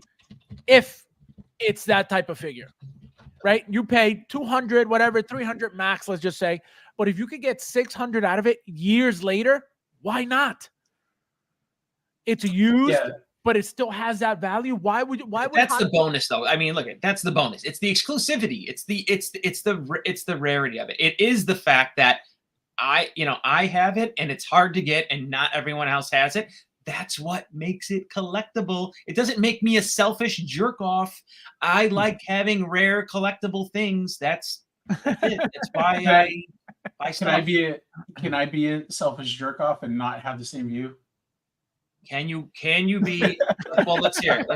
We'll determine that, right? No. I'm with you 100%. I just I'm sitting here. I'm wondering why my fight or flight is amping up right now, and I'm realizing I just bought a huge collection with a crosshair in it. Oh, and are you looking for a quarter scale Grogu by any chance? Or not? But everybody in chat's like, oh yeah, Hot Toys is watching. They're gonna be taking your guys' advice and stuff. And I'm going please, no, I just bought this crosshair. Don't reissue. Don't reissue. Can you imagine? Give me 1 week, please. Don't reissue. and why not? What stops them? Huh? What stops them from doing that? Well, that's the thing. I was just saying, it happens. That happens. I know of people who have overpaid for a figure, and months later, reissue or 2.0, and there it is. There goes all the extra money. And then obviously you want the new one because it's better than the one you just bought. So you just bought that. And a lot of people, to justify that, they're like, oh, no, I'm happy with mine, blah, blah, blah, because they don't want to feel retarded that they just spent. And look at, just like you said, the selfish part of it, right? When they do the reissue, everyone's like, oh, thank God. And all of us people then who didn't get it, we get to get it at retail. But then no one ever thinks about the kid who sacrificed and didn't get figures for 8 weeks and saved up his pennies because he really wanted to complete that line and paid up to get that figure. And then boom, he gets slapped over the head by Hot Toys. You know what I mean? That's not right. That's a company that craps on their collector base. And look, this is why I've soured on Hot Toys, because with reissues, they're not the same company that they were, how I viewed them pre-pandemic. Well, you're not wrong about that, because it is annoying. Again, like I tell you guys all the time, I never collected. I never bought Hot Toys for the value, for the resale value, but it was always there. Brandon, question for you: how do you feel about Hot Toys doing that to us with the reissues constantly? Do you think that they do it to literally and purposely kill the reseller market? So they, I don't like. What I don't understand is, as Hot Toys as a company, you already made your money, right? You already charged whatever you wanted to charge. Right?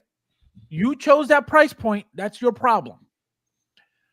Why would it bother you, again, as a company, if somebody's reselling your product for double and triple your retail? Why do you feel the need as a company? And obviously, I don't mean, you're not Hot Toys, but I'm saying how you would do that. Why would it bother you as a company that somebody's making that much more money off of your product that clearly is a product that is good enough to get that money out of it after being retailed, after being, sometimes used? Why do you think they do that? here's the thing.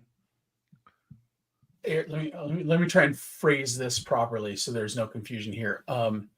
Hot Toys doesn't give a shit what you're doing with the secondary market, what you're selling, what you're doing. They absolutely don't care. And I'll go ahead. I'm never going to buy into that. I'm never going to believe it. What the reason you see that they don't go back to certain characters, I'm sure, is because certain materials or certain molds and things like that just aren't available for reasonable cost. A reasonable cost meaning like whatever it would take them to stop what they're doing or to put that figure back in production. I think that when you see these re-releases, you're not getting Hot Toys is trying to quash the secondary market. You're getting okay, we made so much on this one. If we pump him again, then we're going to go ahead and we're going to do solid numbers a second time. I think that's what you're getting out of this, because there's no reason. There's absolutely no reason. In fact, I would assume, okay, just knowing what I know about marketing and business and things like that, in that realm, you want the secondary market to be high. You want the secondary market to be high because that protects the value of your item, of your product. It's just like, I don't know, maybe there's not a whole lot of people that have wholesale experience out there that are watching, but when you're in a wholesale situation, a lot of times the manufacturer will say, you cannot list this for less than X dollars, whatever like the suggested retail price is. They'll tell you, okay, if you want to sell it for less, totally up to you, but you cannot put a sign up, whether it's on your website or in your store. You cannot put up a sign that says you'll sell it for less than SRP, because when you're not respecting the suggested retail price, you're actually bringing down the value of their product.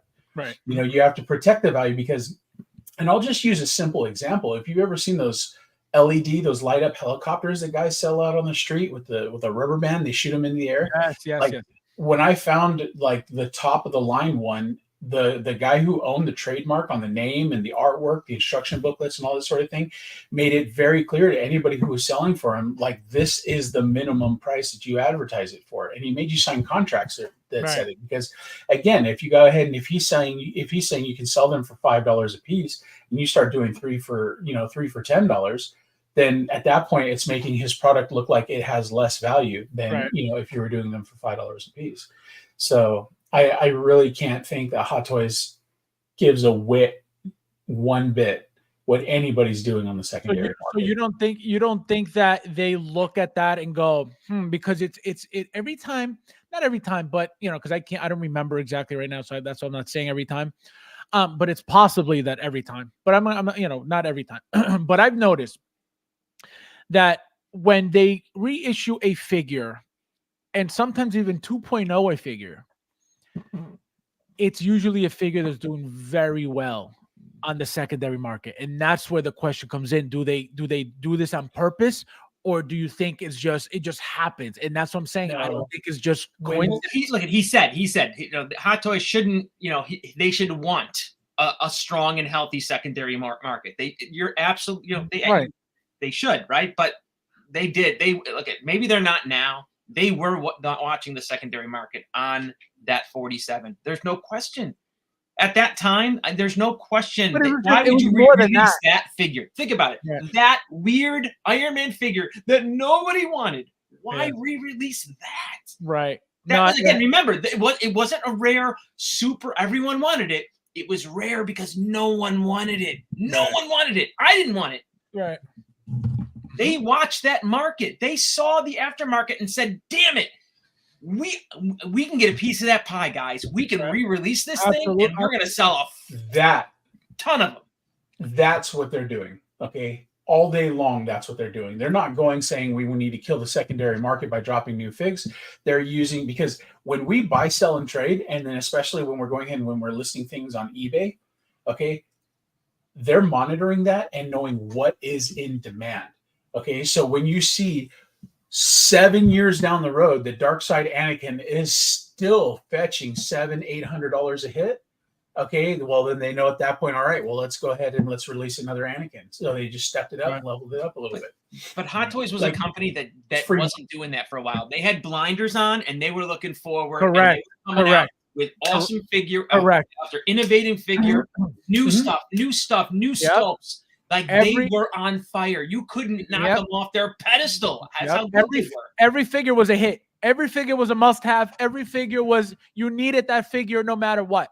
That's all it was. And then someone got in Howard's ear, and he'll show up tonight and tell you, I'm sure. But someone got in his ear, and the money with that re-release, and then off to the races. But yeah, they were watching. There's no question that they saw and realized and wanted that piece of that pie once they realized, that what that Mark 47 was doing.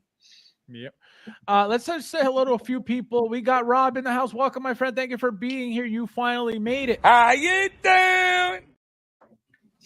Let's see. We got somebody else. We got Luch in the house. Welcome. You made it. Thank you for being here. Welcome, my friend. Thank you for being here tonight. We got Nathan says, yeah, heck with the reissues. You guys think they will reissue that?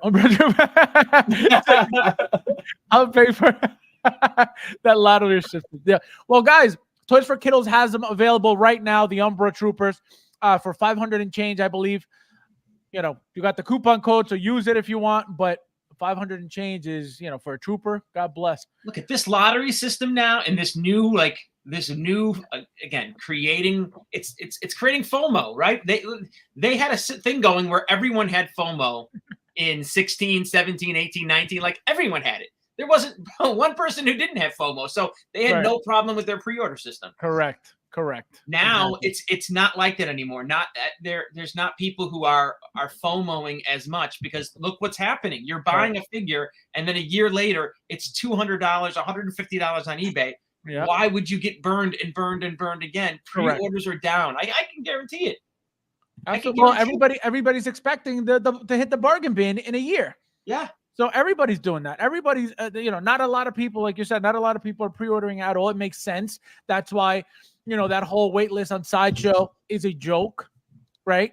Everybody's boasting about the fact that they're getting figures later for dirt cheap. With the coupon codes from Sideshow, dirt cheap, 30% off, 35% off, all these, that's what people are collecting now. Because what is the point of buying at retail? It doesn't make sense.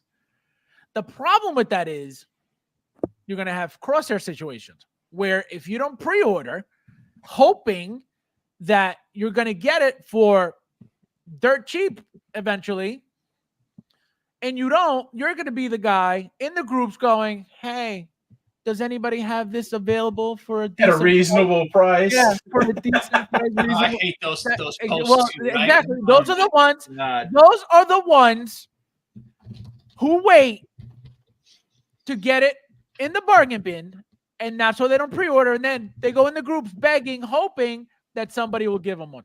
I don't feel bad for that. Mike's right. When I got into Hot Toys, I went thinking I gotta pay for the ones I miss. You get a hot toy. You get a hot toy. Oh my God! Don't worry about. Mike's just warming up. That's right. Hot Toys is listening to the whole conversation about reissues. So now the issues will be limited to 500, and you have to get in the lottery. I think that solves the problem with reissue. Well, it's not every figure. That's the problem. They don't reissue every figure. They've reissued figures that are doing very well on eBay. So that's where the question comes from. Do you think they do it on purpose, or do you think it's a coincidence? Because there's no reason to be making, like Mike said, specifically that figure, that Iron Man. It wasn't an Iron Man movie to justify a reissue of that figure. But we know that Hot Toys makes Iron Man left and right, no matter what. So that's what I'm saying. Maybe it was just to keep the license, and they said, you know what, we could, instead of making a new Iron Man out of nowhere, let's reissue one, and this is how we still honor our license. You hit the nail on the head right there, because I don't have a ton of experience in licensing, but I have some. And that is absolutely a thing where if you don't go ahead and, let's say the contract is something to the tune of releasing a new Iron Man every 6 months or something along those lines, if in order to, offer an Iron Man and secure that license in the first place, they've got to commit to an agreement like that, that would absolutely explain why you see a new Iron Man all the time. But stop. But we can't use that with the 47. I'm sorry, we can't, because we have Iron Man with neon on it. We have Iron Man with original on it. We have Iron Man with. What is the 47? Is that the empty suit from what was it? No Way Home? No, it's Homecoming, Tony Stark head sculpt, and it comes also with a head sculpt that's empty. And it's a weird color scheme, right? The Right. 47 right. Silver and red. Not your standard Iron Man color scheme. It's red, it's silver, right? Yeah, silver and red. Basically, it had no gold in it, and Nothing. It was very off to me. I remember I said to myself, it was $379 or $359, I think it was. I can remember thinking, oh my god, I don't want to drop $400 on an Iron Man figure that I'm not in love with. I'll get it later. You know what I mean? It's not something I need. It's not that Iron Man figure I needed. And then what happened? It just turned what happened was I think after it took a while. Yeah, it's not like it's like the Mud Trooper. Well, not was it as quick as the Mud Trooper? Like when it was released. No, it sat for a few months. 3 months. It wasn't immediate. Yeah, 90 days, 3-4 months, and then it just was like, whoa, where is this figure? Where it's gone. Yeah, no, so that's, and again, I know that they do, all these Iron Mans left and right for that reason, for license, right, to maintain the license, yeah. Right, because it doesn't make sense for any company to constantly have to come out with an Iron Man figure. For what reason? Hot Toys makes more Iron Man than any other figure ever. It's why we have 4 Neon Tech Iron Men. There's 4? I thought it was just the 2. No, it's 5. No, there's 4. No, you got the yellow, you got the orange, blue, the orange, and the red. They did that for both and then you Iron Man and War Machine. You got the new Neon Tech. What Neon? Golly. Remember though with the gantry? Yeah, that's a reissue. Well, but they gave you the new Fate sculpt, so it's different. It's a 1.5. It's not quite a 2.0. You're not even joking. You're being serious there. Well, they did. That's what I'm saying. Stop. I don't mean, no. I don't mean it that it's a new figure, but they gave you a special edition like faceplate for you, like to make it. They gave you a giant gantry with it. Like that's how crazy they got with it to make it different. Here's a giant neon blue gantry. People bought it. I'm sure they did. I needed one. Don't fit nowhere though. How many times have they? We'll look that up and have that for the next show because it's probably an embarrassing number right now. No, they haven't really reissued. How many? The one, like I said, we mentioned the Mark III. The Mark III was completely remade. It wasn't even reissued. The War Machine Mark I was reissued. The 47 was reissued. Right. That was reissued before it was 2.0. The 43 was reissued. Which was the 43 was from.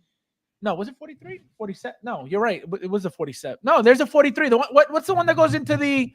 That's 43. The one that goes into Hulkbuster. The Hulkbuster 43, right? So they reissued 43. That's cool. I like Hulkbuster and that one together. They reissued Hulkbuster. They reissued Hulkbuster, but again, it was a different attachment, but it's the same exact thing. Same thing. Same exact thing. That is a reissue 100%. And then what else? What other figures they reissue? Mandalorian regular release, and then Blurg release. Oh, the Blurg. Right. Obviously, again, it's different, but it's the same exact figure. Yeah. What else? Was Ed 209. Right, at 209, they had two different versions. We're already at too many. We're already there. We're at the limit. Oh man, so if we really start counting, it's gonna be a decent amount. It is. It is. If figure sells, they'll reissue it. Exactly. Hot Toys doesn't care about correct, and not just Hot Toys. Clearly, nobody does besides Blitzway. Look at any third-party company. Look at Mars Toys. Mars Toys is making Cesar Romero Jokers every week. Literally every week. What else did they just reissue? They reissued something recently. I forgot what it was. But he's saying that Hot Toys doesn't care about the secondary market. They care because they know a re-release will sell. Like that's They're paying attention. Right. That's, It's free market. It's free market research, really. exactly. But you said in the second part of that argument was a healthy aftermarket keeps a strong brand. Correct. And so you're picking and choosing there. Do I want to make more money or do I want to stomp out my brand? That's what I kept on saying. Like you're watering down your brand. And you're watering down the collectability of your figures with that one money grab, Hot Toys. And you know what's crazy? You know what's crazy too? Because if they decided to not go after the secondary market, all that would do is grab more collectors to come in at pre-orders rather than overspending on eBay. Because if now you're noticing that this company has all these products you're overpaying on eBay, you know, whether it's double, whether it's triple, whatever it is, but you're overpaying.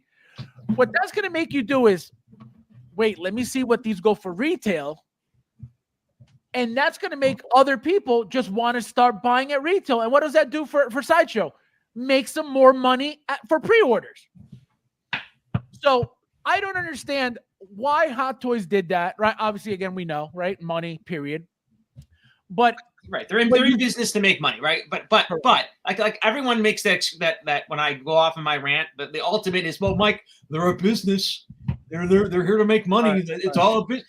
Yeah, no S, right? But you can say shit. You want to do it over the long term, right? It's not about just selling a 47. You want to keep Crazy Mike in your hobby and spending $400 a figure, right? Angry Mike. We call him Angry Mike. Yeah, you want to keep that guy. You don't want to get rid of him. You don't want to push him away. Right. Well, that's why Sideshow sends you $5 here and there.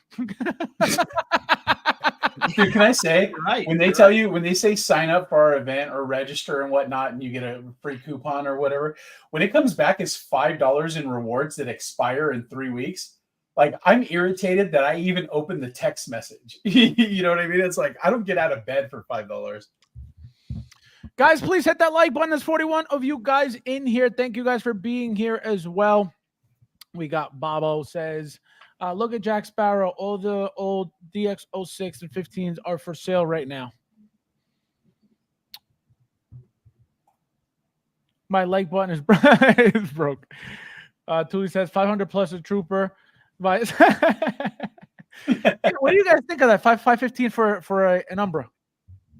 Mike, how many did you get? One? No Umbras for me. Not even one? No Umbras. No way. I mean, I have zero connection, right? It's not part of the original trilogy. It's a video game, or it's a Clone War figure, right? I know it's a video game, yeah. Battlefront too. Yeah, I have zero. And let me tell you, I've seen that now on a shelf. Like, man, that sticks out like a sore thumb. Like that.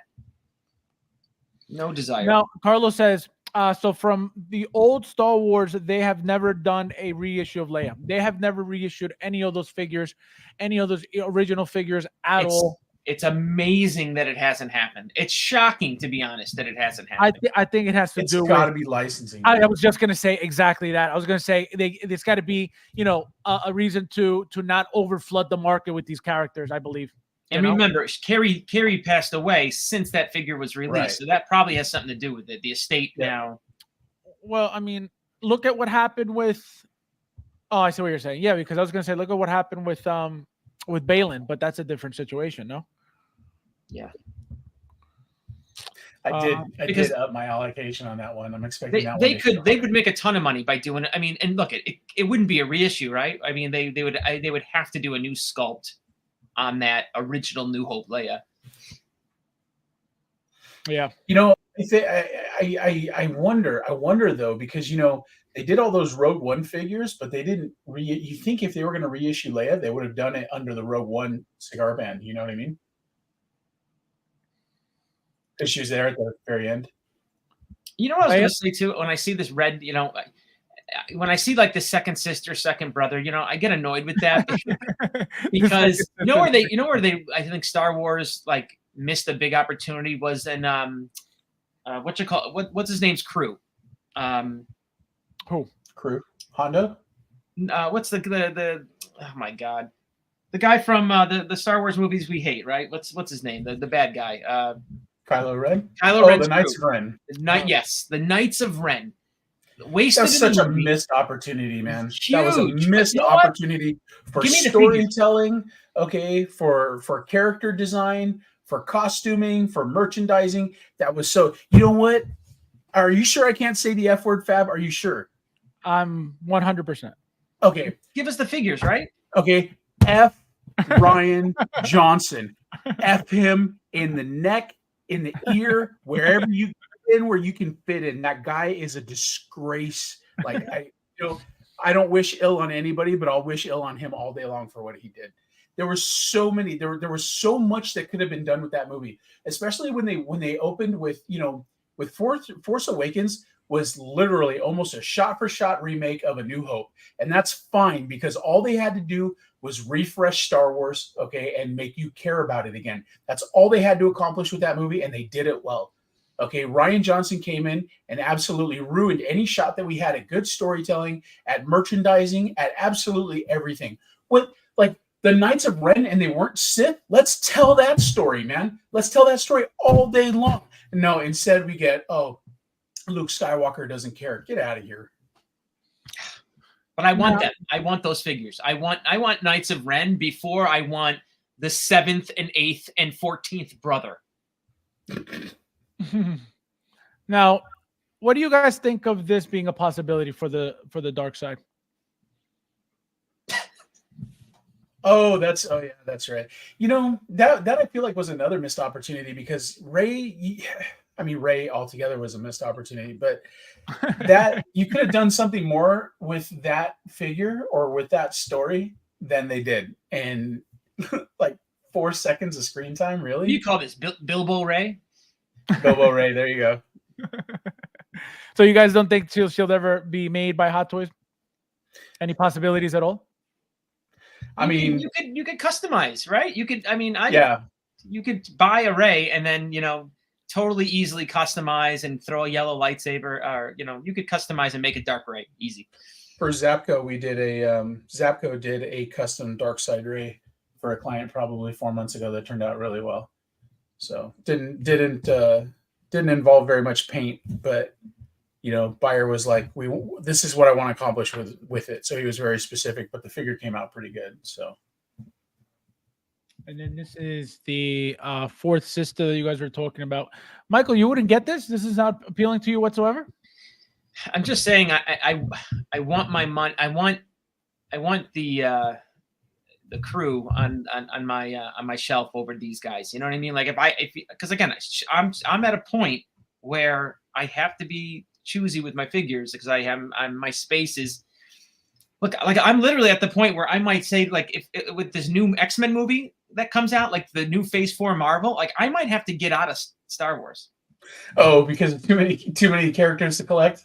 Yeah, I have to open up displays. I have to open up display cases basically. So if I get rid of Star Wars, that opens up 2 giant display cases. Yeah. Well, if you're selling a Star Wars collection, might be interested to see what you got. I can't pay top dollar, but I can buy it all in one whack.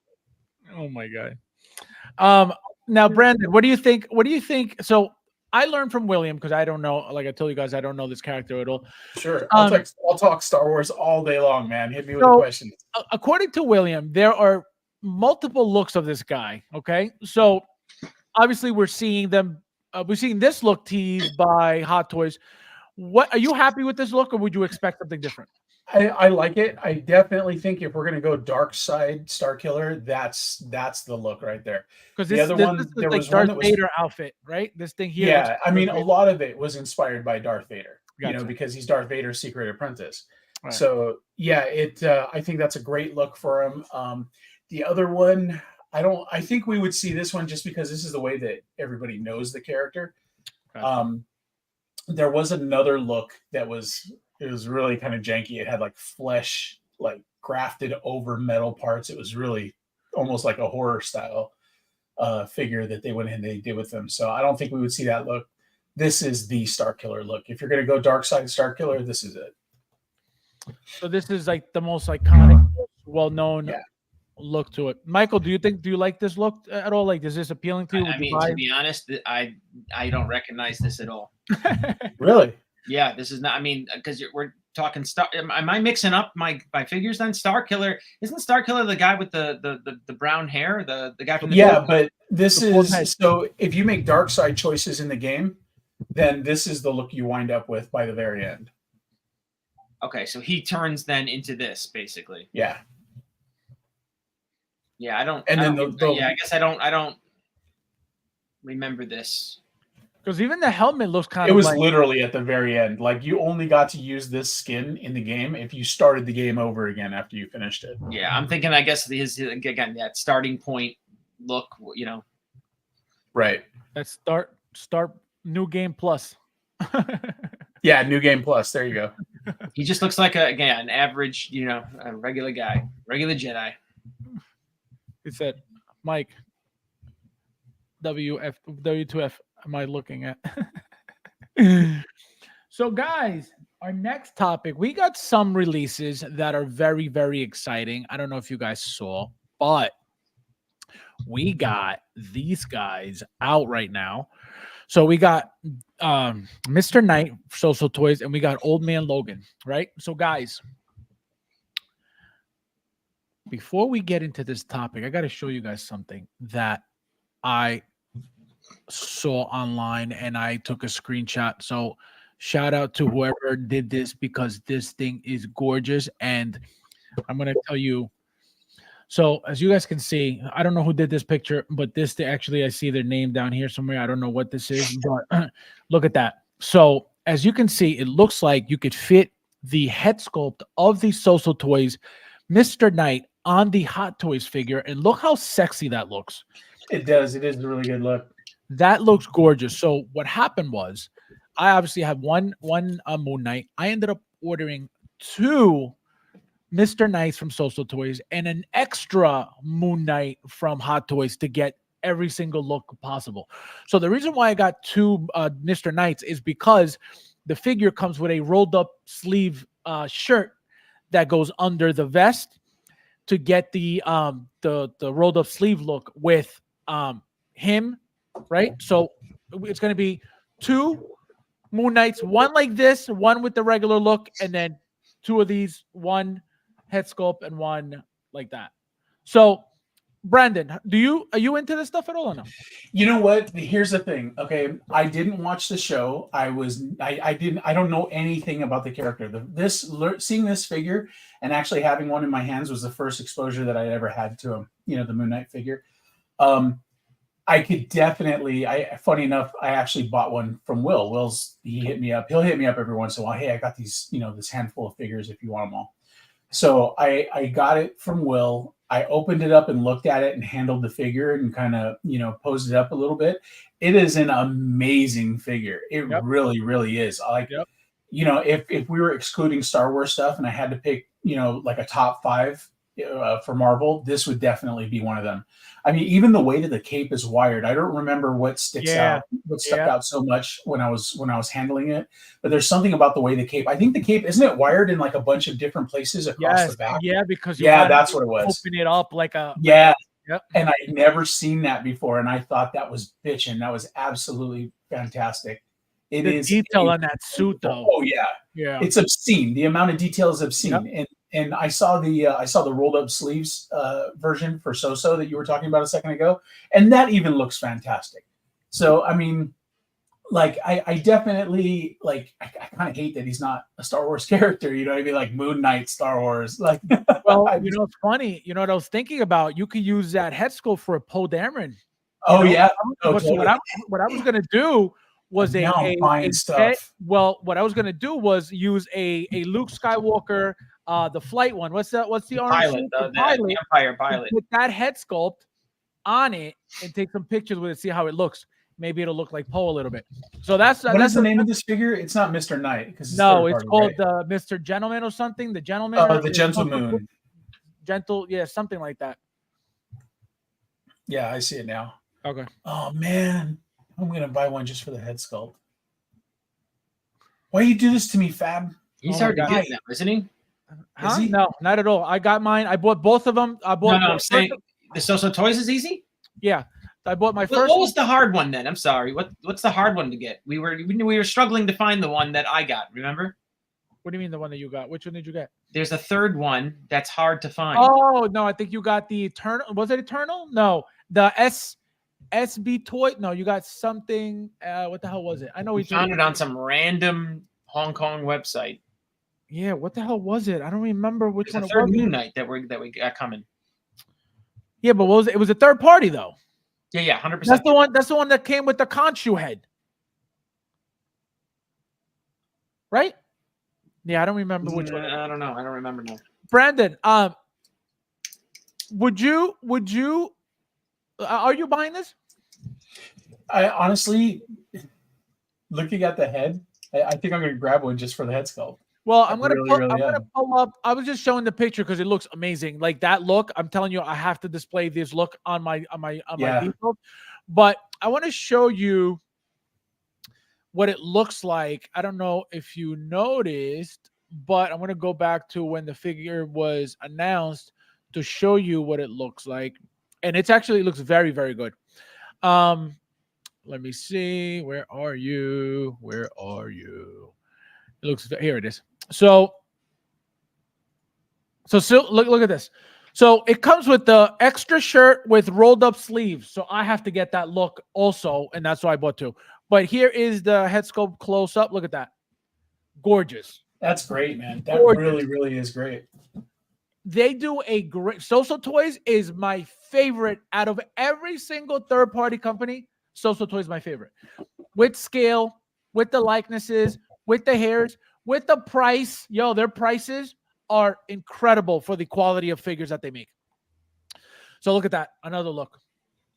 Yeah, and you know what's great is that, I mean, I can tell just by looking at it that it's sculpted hair, but it looks rooted. Correct. No, they're Social Toys, incredible company.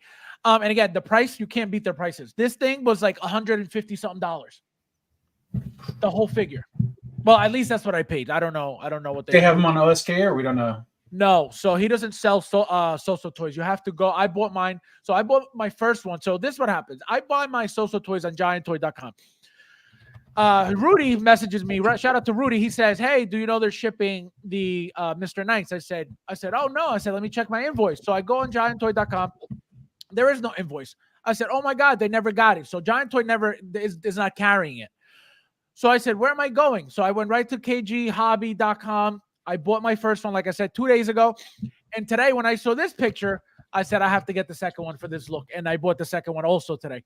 So they should be shipping around the same time, I hope. And it's going to take 10 to 14 days, it says.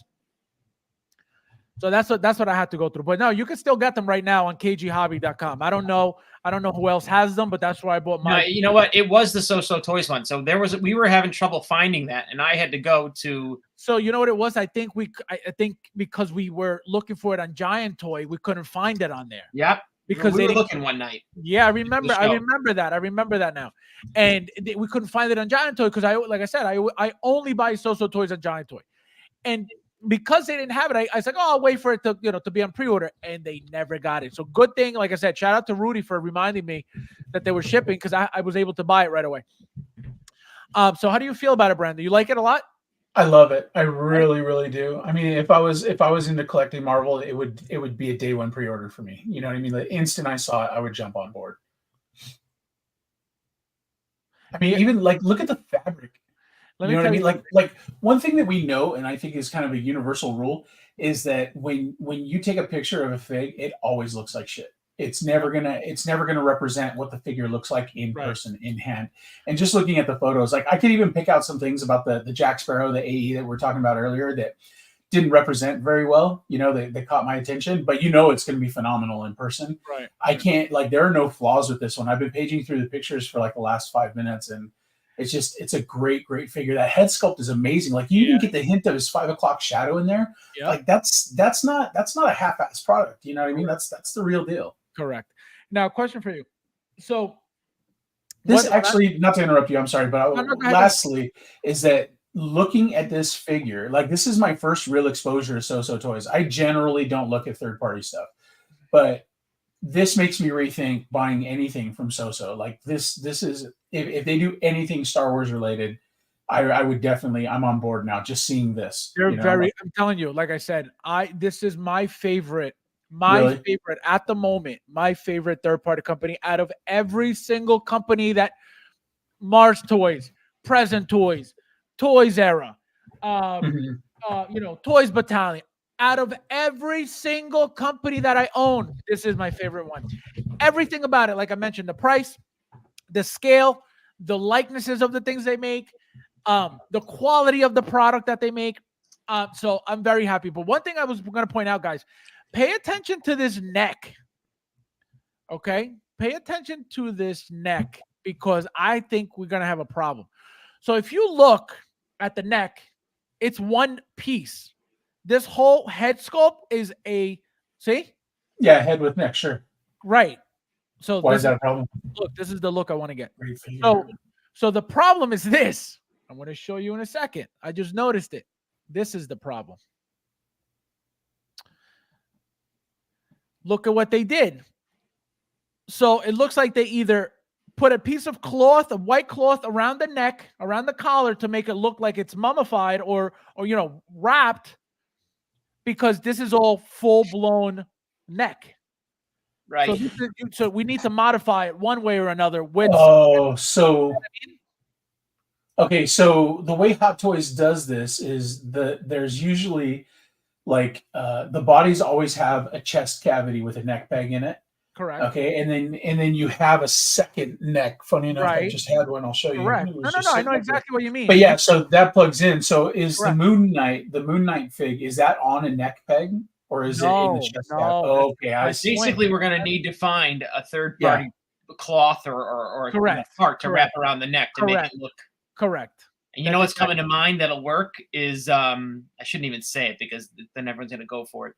The Ray's belt. Ray has like a scarf belt. I've got lots of those. Hey, if you're out there listening, I'm the guy. I got lots of them. Look at I'm looking at it right now, and that's true. And it's got the ridges. It's got the ridges too. It looks like. And I bet you that color, like it's like a gray. I bet you it would match perfectly. That'll work. Can you modify them to look like that? Brandon? Modify which? The rope? All it's going to take is a little bit of graphite to weather it. Yeah. Because if you wrap it, fold it with the pleats. Fold it with the pleats laid flat, right? Wrap it around there real well. You're probably going to have to pin it with something. You can pin it in the back. You're probably going to have to cut it. You're probably going to have to cut it. Oh, yeah. You just tuck it. No, it's long. It's going to be thick. Yeah, no, you're gonna have to cut a whack off because it is. If you take it end to end, it's easily 14, 16 inches long. You can tell. Yeah, and then you just take a little bit of graphite, like from the core of a pencil, right? Rub that in your fingers so you get that good funky gray on your fingers, and then just dust it across the fabric. It'll come out looking great. Cassandra, happy Easter to you too. Enjoy it. Have a good night. Thank you for being here. When you're ordering a figure and your card for the texture ping in 20 minutes. Wait, what? Oh no. That's horrible. That's the worst. Yep, Soso Toys are best third party. Yeah, I'm telling you, that is my favorite. I don't know what you guys like. I'm not telling you what to like. But my favorite out of everything that I own, from years ago, from 10 years ago, 9 years ago, 8 years ago, I have third-party companies that don't even exist anymore. Okay? And I can tell you, out of everything that I own, third-party, Soso Toys has made the best figures when it comes to, again, likeness, quality, price point, right? The quality of these figures, no complaints whatsoever. Very, very good.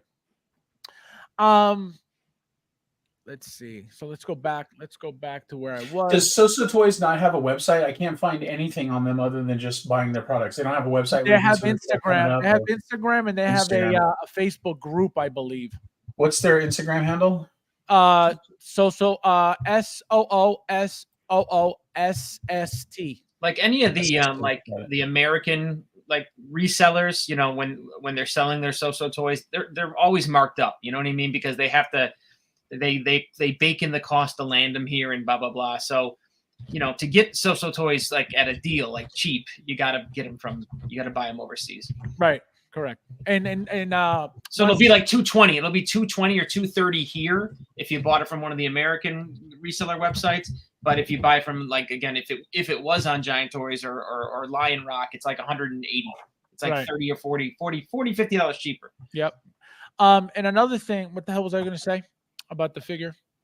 Oh my God, what was I going to say? I completely forgot. It sounds like it was important, though. What were you saying? What were you talking about, Mike? Because you were talking about something, and that's what reminded me of what I was going to say. I just brought up the where it was available. We were talking about like whether Soso had a website. And oh yeah, no. What I was saying was Kit doesn't sell Soso toys. That's why you'll never find it on Kit. Right. So their Instagram is private. You can't see anything on it unless you follow. And then when I hit follow, I've got to be approved apparently. So that's interesting. I've never seen that before. Well, they I think they walk the line of like. Absolutely. Yeah. This is all fraud. That makes sense. This is fraud, so they have to be careful. It's careful. not fraud, right? It's absolutely. What do you mean? Copyright infringement. Exactly. Fraud. Pop Collectibles sells Soso toys. Yeah, Pop Collectibles has everything. So Pop Collectibles, Toys for Kiddos doesn't have Soso toys. Who else has Soso toys? KG Hobby. NeoGeek Toys is they'll get one here in the States that has Soso toys, but again, marked up. So like a last resort. If you can't find it anymore, they usually have it for an inflated price. But they're good. They're really good at getting it to you. Michael, which look do you like better? This one with the jacket on, or this one with the rolled up sleeves? Yeah, the jacket on. I won't be going for the sleeves up version. No, like, well, it's not a version. It's like they give you the spare. The what I'm saying, I wouldn't like. I have two figures on pre-order too, right? So I'm gonna do the one version with him in the suit with the Moon Knight head, right? Right. And then I'm going to take the head sculpt and put him on a Moon Knight body, right? There's two. So you're going to have two head sculpts? Yeah, I'm going to have two head sculpts, yes. Right. So what are you doing with them? One is going to be... One's going to be this. Like, I like that. Look right there. No, this is gorgeous. This is beautiful. I love it. Yeah, so I like that look there. I like the Moon Knight look, and then I'm going to take a head sculpt and throw it on the... like what he did there in the. Oh, so are you doing the second head sculpt on the Moon Knight, on the actual Moon Knight body too? Yeah, right. Yeah. That's gonna look sick. Yeah, that's gonna look very, very sexy. And then, guys, the next figure that came out should be shipping. I got my notification, my email saying that this is the invoice and we're gonna be getting batches in. So pretty much, I guess, trying to tell me that it'll ship when it'll ship. So. Brandon, if you collected Marvel, this is specifically from a comic book, which I had no idea. How do you mean? How do you not remember my figure that I made of this guy? No, I read, but I'm saying I don't remember that it's from a comic book because I never read the comic book. Brandon, what do you feel? How do you feel about this figure? Do you like this figure? Do you like the way it looks? Do you like the fact that it's old man Logan that we don't get often at all? Yeah, funny enough, it actually reminds me of my grandfather. My grandfather was that very gravelly kind of like that old guy. Like looking at this figure reminds me of him quite a bit. I think it's wonderful. I mean, it's a take on Logan that we don't get to see very often. From the whole aside from the movie with where they introduced X-23. So right. I'm not a big fan. I mean, I like see the neck joint there. I'm not a fan of that. I don't like that. But I mean. Overall, I think it's a great figure. I mean, I love especially the loose shells going into the shotgun. That's cool because it reminds me of I don't know if anybody knows this, but on the Mandalorian figures, both 07 and 14, you can crack the rifle opens up and you can actually take the shells from his bandolier and put them in the rifle.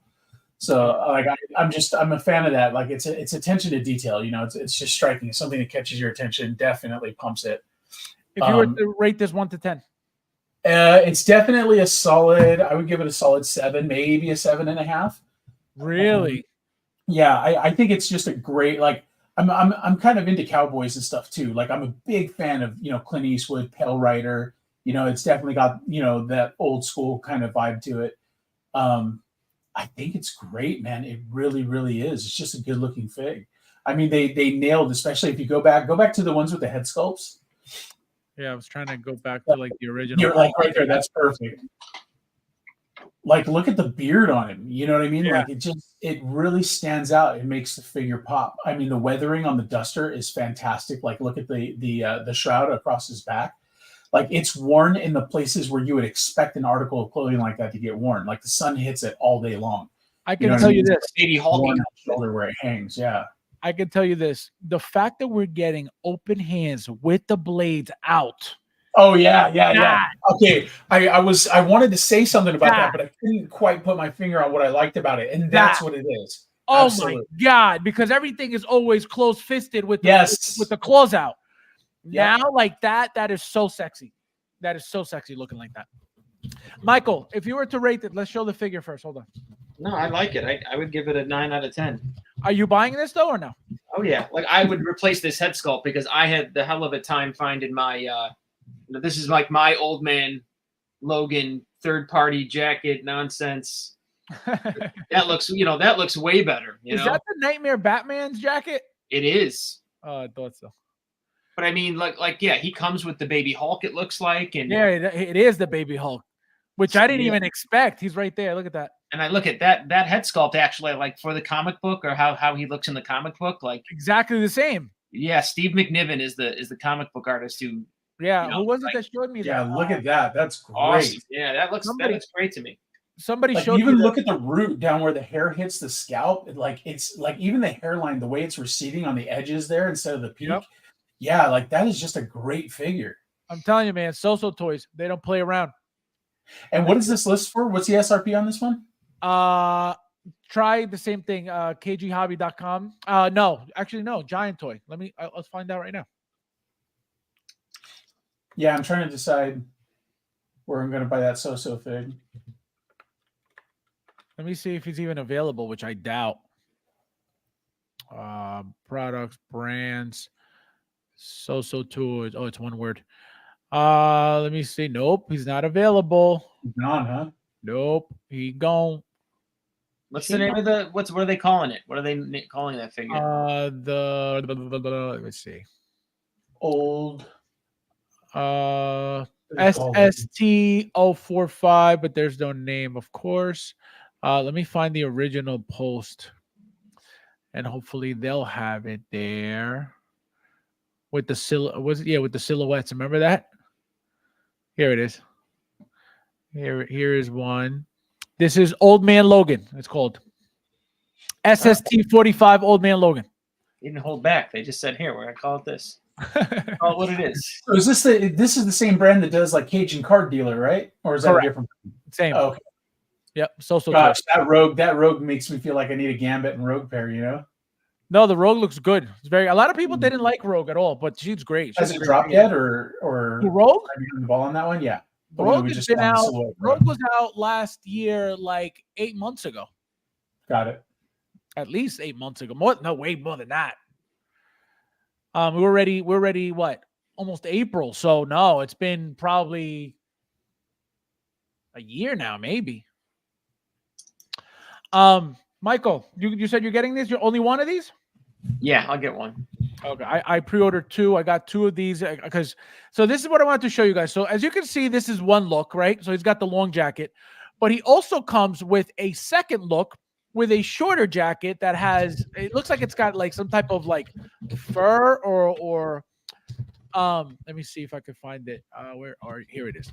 So here, the alternate pre-order bonus, alternate jacket.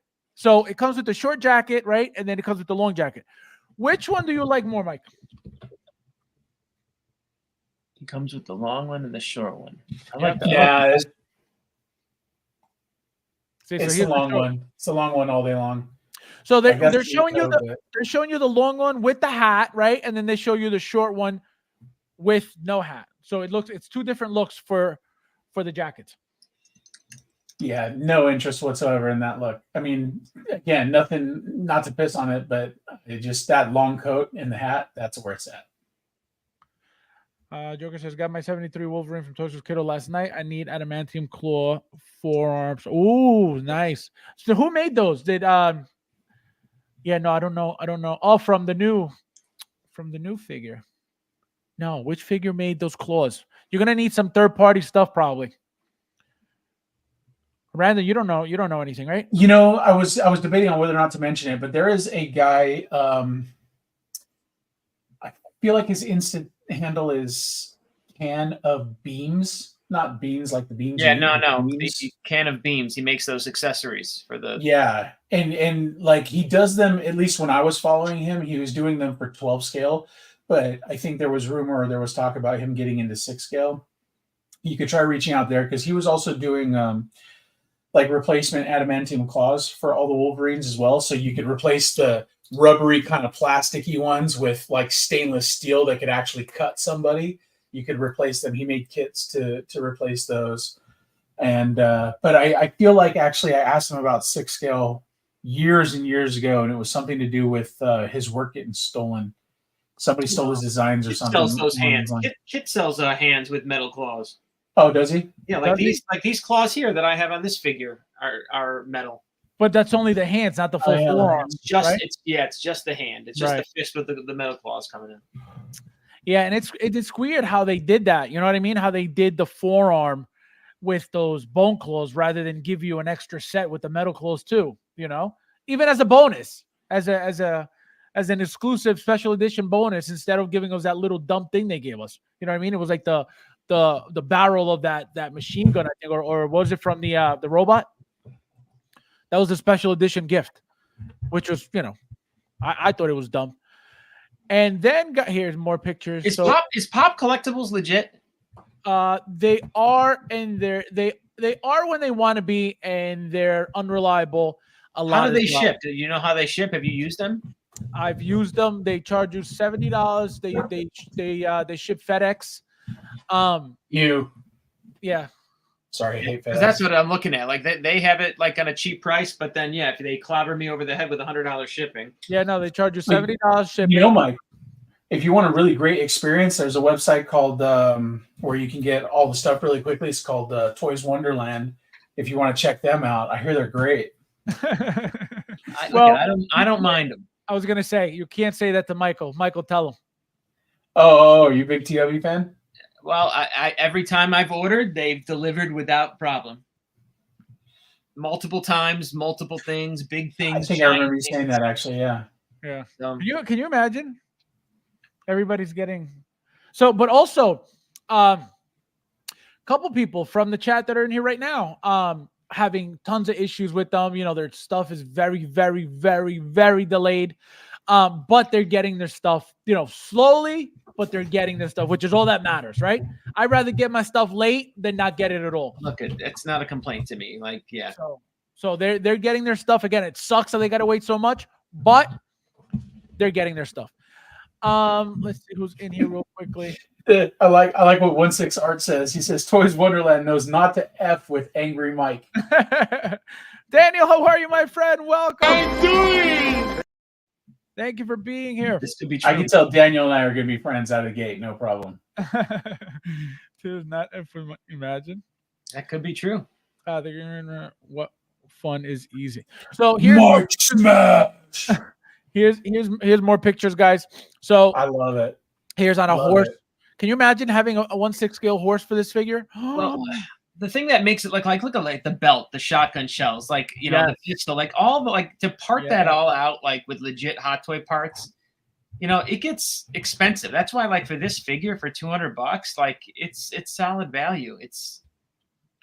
No, this is great. The detail, the materials look legit. Nothing looks cheap, even though you can tell it's going to be cheap, right? They're not giving you great quality anything for $100 and something. So knowing that, it still looks amazing. I think this looks incredible. Like very, very well done. Brandon, if you were to get this, which look do you like better? You said the long jacket?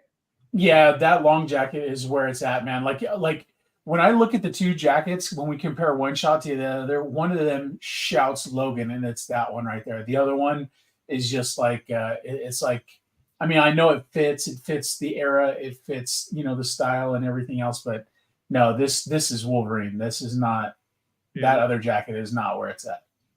It's beautiful, beautiful. Also, guys, I don't know, Brandon, if you order this or you, Mike. Did you guys, either of you, get this? Are you guys excited for this at all? So this is Present Toys. Present Toys made. It's the entire body, right? The entire suit, the outfit, and with the body inside, right? And then you get these hands, these wrapped hands. You get this neck thing that Topo, as of right now, hasn't shown us. What do you guys think, Michael? What do you think of this? Are you getting this? Did you order this? Or you're not getting this? No, pass. Did you get the Hot Toys Batman or no? No. Oh, you didn't. Okay. Brandon, what about you? Do you like this? Not my speed. Still haven't seen the movie. I know I said a couple weeks ago that I would watch it. I haven't gotten around to it yet. It doesn't speak to me. I mean, I know that head sculpt is supposed to be a big deal, but I mean, when I'm scrolling through search results and I'm trying to price out equipment and things like that, yeah, and I come across this. I saw the movie. I can't even place what this figure is. Like, I can't even. Really? Yeah, I don't even. What is this from? Like, it strikes me as like almost like the Doctor Strange. You know how there was that segment in Doctor Strange where he's a hobo in India trying to figure things out. That's kind of how this strikes me. So I don't know. Not really a look that I would get down with. It was one of the scenes in the movie, no? Yeah, well, of course it was a scene, but I'm saying, like, it doesn't even strike me as like, oh, remember that scene where he did this? Like, and also, guys, so Topo, regarding the same figure, they're making some type of transplant, as you can see, to be able to either put a hat on it or a helmet on it. This is, again, for the Batman too. So what do you think about that? I think this is the next step. This is the next step in leveling up our collecting. Okay, because we got a peek of it with the Luke Skywalker issues. Every single Luke Skywalker head sculpt is compatible. The hair sculpts are compatible with the other head sculpts. Actually, I think there's one that doesn't work well. But this is great because I think that if they can focus on they can give us more accessories in a category that hasn't really been explored yet.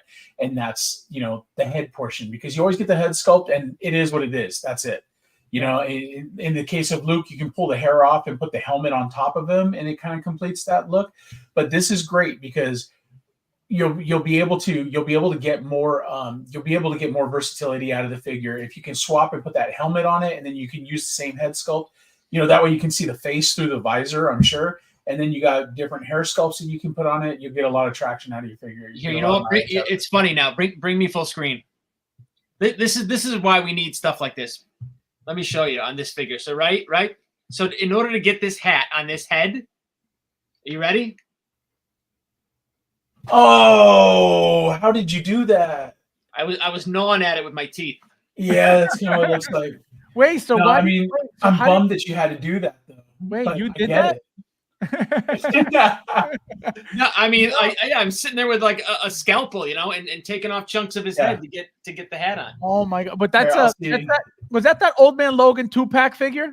No, that was this was kind of custom, a kit bash, but that was that sculpt from Kit.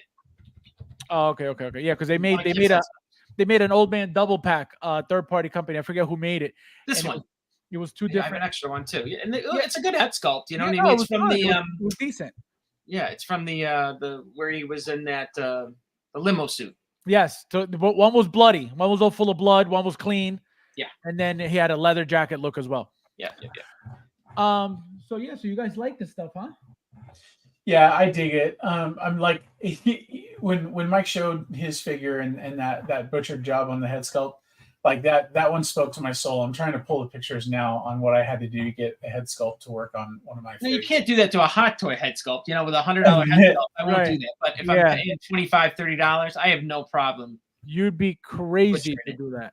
I won't do that to a Hot Toy sculpt. No way. It's funny because one of the groups where I'm most active, where I participate all the time, all day long, is it's got a really generic name. It's hard to find, but it's a 6-scale Star Wars DC group, Marvel, things like that. And Ricky runs a group, and he's a great admin, but like he always freaks out because I post pictures of him, tearing down Hot Toys figures and like painting them. And he's like, why when you could just print the gear? Why would you destroy this figure? It's like, well, now I do it just to see your reaction, but Yeah, I like Hot Toy genuine parts. Like, I'm a big believer in like Yeah. collecting them and buying them off eBay or getting from toyanxiety.com. And yeah, like Hey. what? You mean Zapco from the Zapco scrapyard? That's where you get them from. Oh, sorry. Shameless plug. Oh man. And guys, so we have a little complaint apparently. Uh-oh. So it looks like Jazz Inc. started shipping their 95 Batmobile out. And it looks like somebody got it with some type of defect. It looks like there's a scratch on it. Something's peeling the paint and smacking. I don't know if they said the canopy, something with the canopy was going on, but apparently it's not happening to everybody. But this guy has an issue. As you can see, there's a huge line here. Also, there's no, not this one, this one. See, we're a little bit closer up right there. This line. And how much does this one sell for? So something like $2,000 or something like that. Oh, gee whiz. Yeah. So again, it's crazy that this is happening. They're gonna take care of him though, right? Oh, I don't know that. I don't know. You know, I don't. No, you can't say you don't know. Really? Well, I don't know what he's going to do not about just- it. I don't know what he's going to do about it. I don't know what, I'm not involved in this, so I don't know what he's going to do. Is he going to get a replacement? I don't know. Is he going to get it fixed? I don't know. But he posted this in the Jazz Inc. group. And again, the whole point is, why are you, and this, again, you don't have to believe anything I say, period. I don't. I've always said, none of this is worth it. It's your money. Do whatever you want with it. It's not about that. It's not about that. It's not about telling you what to spend your money on, period. It's not. Of course. You're spending all of this money for something that will never be worth that money.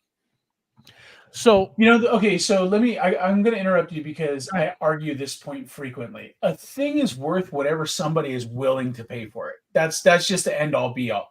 Like, honestly, I've seen sold crosshairs on eBay for over $1,000. I think I saw $990 sold.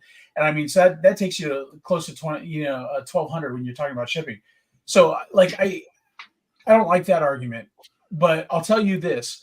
The fact that when I saw that and I said they're going to take care of him, and you're like, I'm not so sure. I don't know what they get. Like, that's bullshit to me, man. Well, no. Well, I yeah, don't know, because I didn't mean that like in a bad way. Like, oh, like, the guy's screwed and he's not going to get help. No, that's not what I meant at all. Okay. What I meant was, I don't know, because I don't know what's happening. Okay. You do know. Stop. You do know, because that Jazz Inc. will replace that. Well, I was about to tell my story.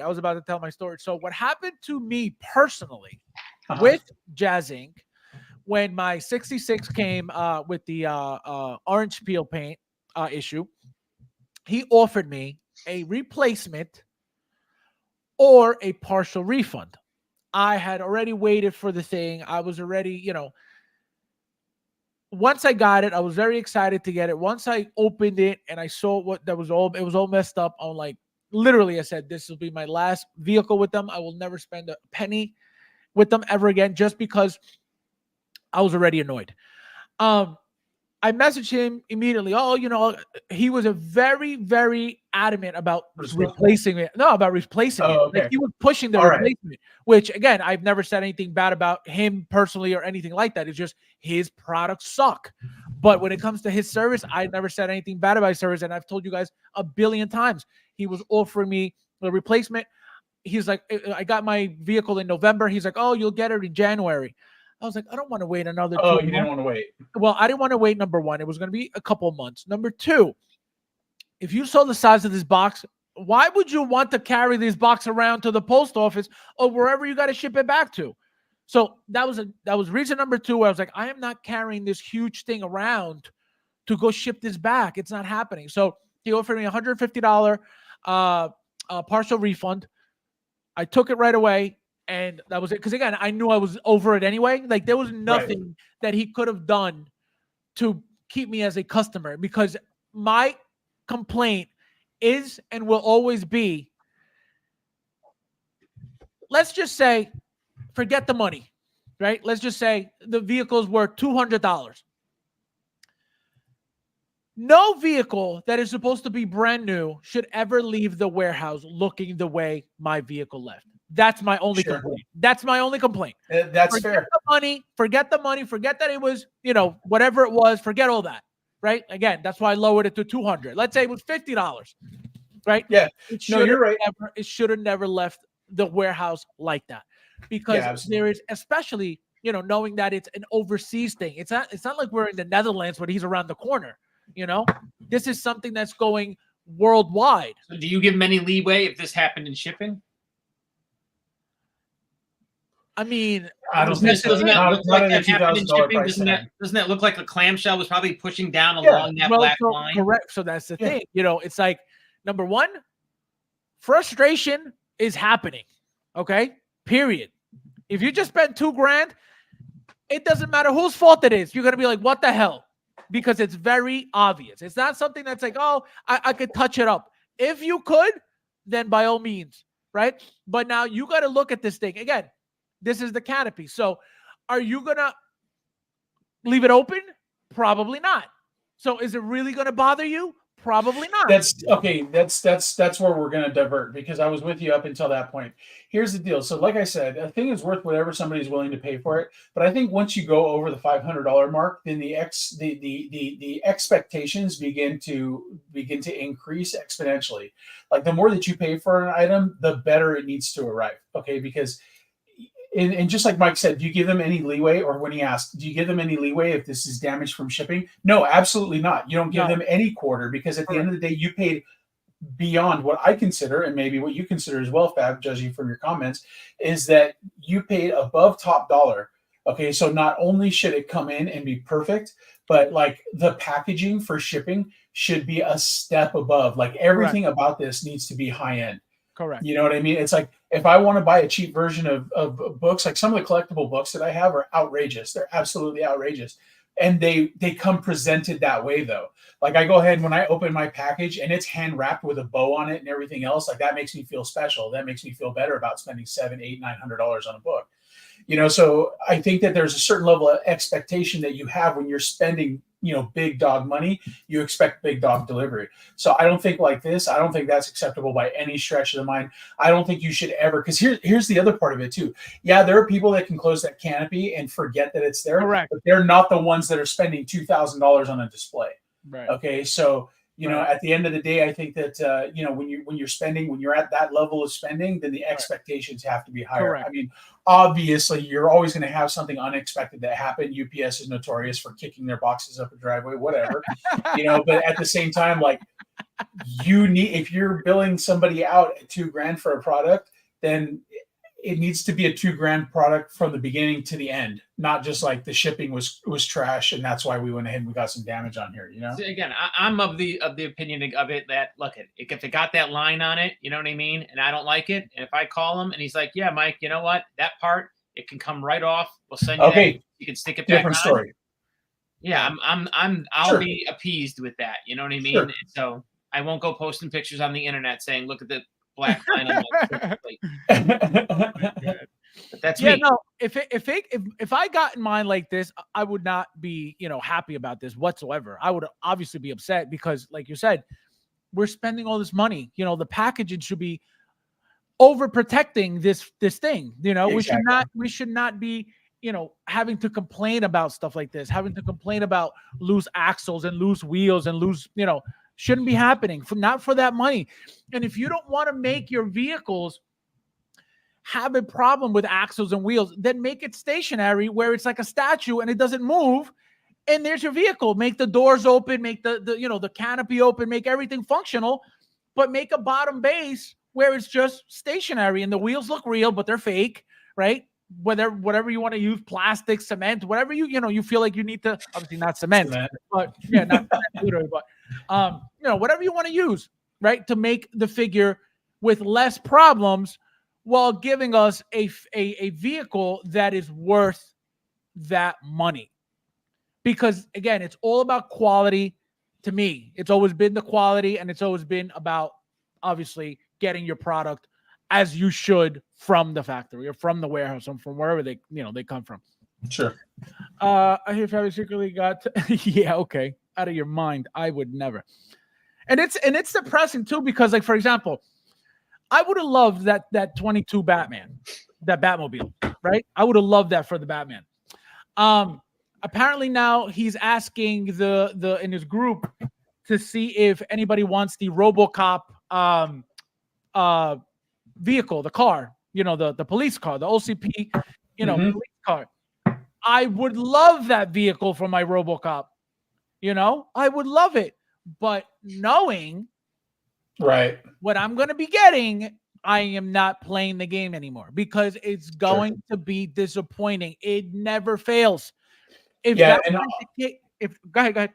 No, you use the D word, and that's definitely a thing. Like it doesn't matter whether you're going ahead and you're paying $2,000 for a Dio piece or you're paying, $50 for a head sculpt. When you open the box and it isn't exactly what you expected, like that absolutely, like that wrecks things. I've sold head sculpts. I've sold items that'll go ahead and show up where it had some damage on the back that I didn't even notice. And I check my gear really thoroughly before I send it out because I don't like having that reputation of, oh, I sold something with bad pictures, So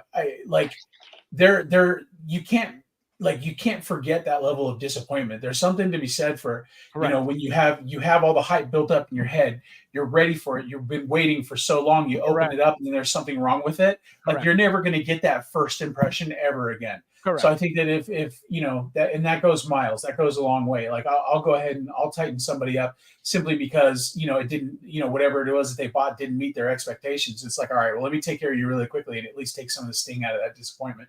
Because I hate that, man. There's nothing worse than opening up something you've been anticipating. And then it has, something about it just disappoints you. Terrible. And that's why the reason how I started getting this is not worth any of this money feeling was when I got my BVS Deluxe, right? I love the vehicle. It's right behind me. I love the look. I love the presence. Everything about it is beautiful. But this vehicle, one of the features of the vehicle is you're able to turn it from BVS to Justice League, right? It comes with the weapon attachments and all this stuff. It comes with the cannon that comes from inside the cockpit and everything. As I'm changing these parts, I was like, what the hell is this? It was blocks of God knows what with hot glue, right? A hot glue gun, right? And they would glue magnets, just big, bulky, round magnets on these block things. And you would pull a piece out and then you would shove another. Well, how would you put a magnet in there then? With a nail? No. That's not the point. It was just the system, how they did it. It felt cheap, right? There was no innovation. Yeah. It was like the most basic way of doing anything. That I was like, no way. I was like, there's no way this is, whatever it was, 1,200, 1,300. I was like, all right. Again, I love the vehicle. After that started happening, after I got it, what started happening was I don't know how you use that word basic with that vehicle. Sorry, my friend. I mean, what do you mean? I don't know how you're saying that. Say what? Just because the machine gun hooks on with it's a 3D printed machine gun that hooks on with a magnet. No, it's not just the machine. It's just the whole vehicle. It felt empty. It felt hollow. It didn't. Yeah. There was no weight. It just felt, that thing was heavy as all hell. It's heavy because you got some massive wheels in the back. You have some big ass wheels in the front, and you had a vehicle that is how many inches long? So it's gonna have weight. But I'm saying it's a hollow material. Whatever it is that I get that. It feels very, very, very light for what it's supposed to be. Let me tell you something. That BVS vehicle, Jazz Inc. vehicle, is bigger than the Hot Toys 89, and I feel like the 89 weighs more than the BVS, and the BVS Jazz Inc. is way bigger, and because it's got bigger wheels. Both sets of wheels are way bigger than the 89 wheels. Remember, the 89 wheels are all the same size. Yeah. These are huge monster wheels in the back, smaller wheels in the front, super long. It's not the same. So all of it, the whole experience, I was like, wow, this is very cheap. And again, I love the thing, no complaints. The wheels started getting flat, not on mine, but on other people's vehicles. The wheel, and you couldn't fix them. right? So once your wheels went flat, that's it. You were done, right? So again, didn't happen to me, but having to deal with that after spending $1,300 or whatever it was, why would you be okay, having to deal with that? That's my problem.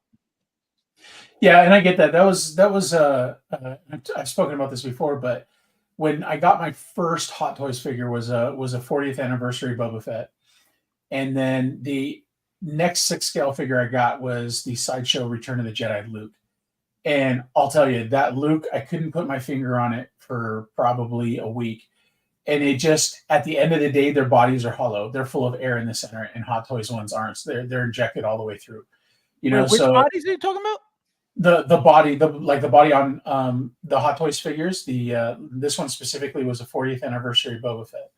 So the body feels good, feels solid, feels thorough. But then you're holding on to that Luke, the sideshow Luke Skywalker from Return of the Jedi. It's just the bodies are absolutely full of air, and it almost lends to the item feeling cheap as opposed to feeling like a collectible. It's like you know what I compare it to is when I was a kid. Like when I bought G.I. Joes, my grandmother used to buy them for me. The G.I. Joes, like the real Hasbro G.I. Joes, were solid. They were well built.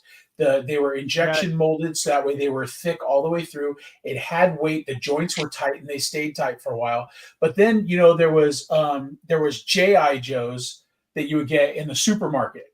And when you tore the packaging out of that one, the first time you knocked them over on the table because you were doing a body slam, then like the arm would break off. And they felt hollow, they felt weak, and so maybe that's you're why talking about those cheap supermarket toys. Yeah, exactly. Exactly. When you compared them with what Hasbro offered versus what you got at the impulse buy, while you're at the grocery store, then it was just night and day difference, and that's really what did it for me when I was trying to decide between Sideshow and Hot Toys. That it was going to be Hot Toys all the way because they just feel more solid. It's more representative of the money that you're putting into it, I think, than what you get with a lot of Sideshow figures.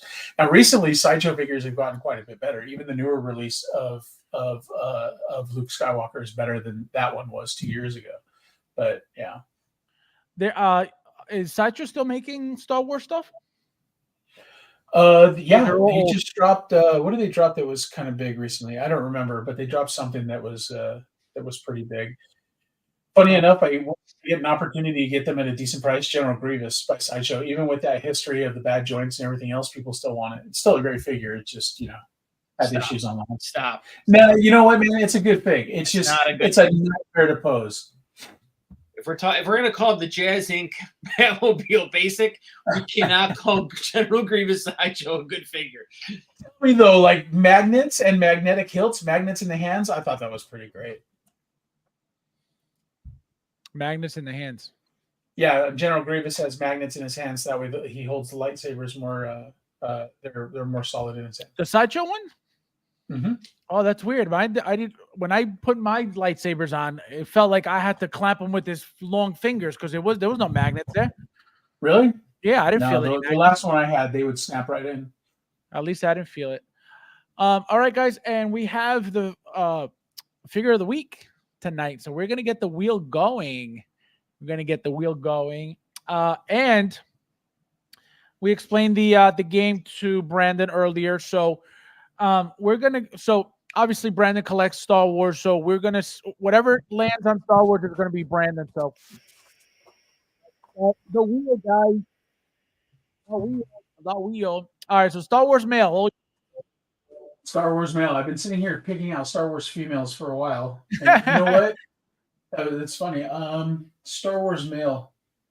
Go ahead, go grab one. I'll go with Michael now. Michael, your turn. I know what we're gonna do.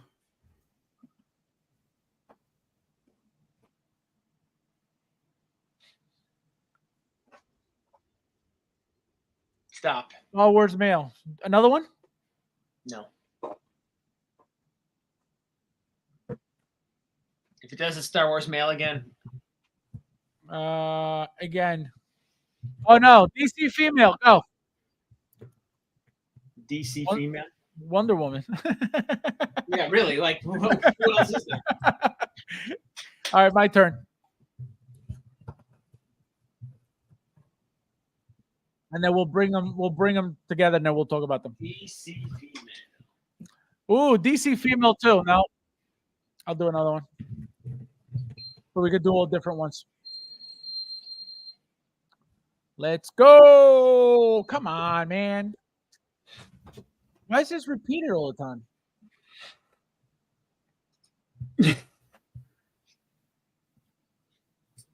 Ooh, Star Wars female. All right. All right. So let me grab one real quick. I'll be right back. Star Wars female. Do we have any? So I'll go. Let's see if I can make this work. We're gonna get everybody sick here. Paz Vizsla, I think, is one of the better Star Wars figs out there. This is definitely one of my favorites when it comes to Star Wars and male. I think that this was the first time that I really held a fig and thought, man, there's more to this than there isn't. You know what I mean? Like it's a great figure all the way around. It feels solid. It feels heavy, which is what we were just talking about a couple of minutes ago. But the design on it's good. The weathering on it is all really good, especially where you have the blaster bolts that have hit and penetrated the paint. It's a figure that just altogether stands out and presents well. It has a lot of shelf presence. And then one of my favorite things about it, when I first got him as the heavy infantry Mandalorian, I went with this pose that didn't include the blaster. It didn't include the jetpack or anything else. It was just the vibroblade. The vibroblade, I think it gives him character, because especially when you had that scene in The Mandalorian where you could hear it humming. You could hear it humming as they drew them against each other. I just thought that was great. So this is definitely this one. I just broke him out of his box a couple of days Brandon, ago. This is Paz. This one's Paz. Yeah. So he's got the shield, but honestly, the only thing that's different is the shield. That's literally it. That and the nameplate. But I said from the beginning, like if the nameplate says Paz Vizsla, I'm in, and it definitely does, and I really really like that. Now you don't have the regular one, the heavy armor. No, I did, but I let him go. I tend to not do that. Like I'll keep multiple versions of a figure, but this one was so exact. It was so much the same as the one before it that I didn't feel bad about letting the other one go. That's what I was asking you. Do you notice any differences? No, they're exactly the same, down to the weathering. It's not even a 2.0. This is a re-release. And I mean, yeah, it's not literally a re-release, but there's nothing new about it. There's nothing different about it. Like it's exactly the same figure. It just, they included a nameplate and then they included the shield. So I'm really, really bummed though that they went ahead and that his story ended the way it did in the last season, because I felt like this character, we were going to get more out of him than just being, a foil for Din Djarin. But yeah, definitely one of my favorites. No, that's awesome. That's a great figure. I'm still looking for that too. I'm trying to get it as cheap as possible because I have the heavy armor, but I want that shield. But I could also do the IG-12 and get the shield from there. You know what I mean? So it's like, right. You really need a second. No, that one's not going to work. That one's not going to work because this one, the shield is actually, it's got a here, let me see about taking it off. I hate doing this, but I'm going to do it for the show. I'm doing it for the show. So this has an actual piece on the armor. So if you take a look at that, it's molded to fit into the vambrace. So you can see on this one, there's a spot on it. You probably can't see that too well there. Yeah, like a little Lego piece. Yeah, exactly. That it plugs into. So that shield isn't going to work with this one. Now, so that's not to say that it have that piece. Correct. The new one doesn't have this piece. So then, so how are you supposed to use it then? You're supposed to use it with Bo-Katan. Oh, that's right, Bo-Katan. Yes. So I'm sure. I'm hoping rather. I guess it would be too much to hope that there's a magnet in her van brace and that it'll just snap on. Right. But they're gonna do. They'll do something. So for Paz, it's just the machine gun that's hot, right? Yes. Gotcha. All right, Michael. What did you get? I was gonna show one and then I pulled another, so I might show two. I might cheat. Because you know what, DC girl, right? So you're thinking I'm gonna bust out my Wonder Woman, but no. first Feora. Oh, look at that. You forgot to ship me that one. Really, really great. I like that a lot. There she is. And Joker J said Boys. Joker J said Batgirl too could have been a choice. She fills in the Feora next to my what's his name? But you know what? The reason why I pulled this Zod. I gotta show this too because there's two things I want to show because I got this one is probably my favorite female character. I don't know about you, Fabs, but like this one with all the accessories and everything. Yeah, she's like, one of the best female figures ever made. Hot by Hot Toys. No doubt. And let me show this. I gotta do my little segment here while I'm doing this. You want to talk about an awesome Harley Quinn? Look at this thing. Oh wow. Wait, is that Cyborg Superman? That is Cyborg Superman. Oh, that's awesome. Look at that. It's Harley Quinn. I can't get it in without a glare, but there it is, like that. That's sick. That's great. Look at that. Wow. How much is that? 15,000? 5. Oh my god, this guy. Unbelievable. I got it at auction last week. $5,000. Can you imagine? My God. All 50, right, guys. 50, probably 50, 54. Insane. Oh, I need Reva, Brandon. Funny enough, I'm having a hard time deciding whether or not to sell her because I've got a lot of people hounding me.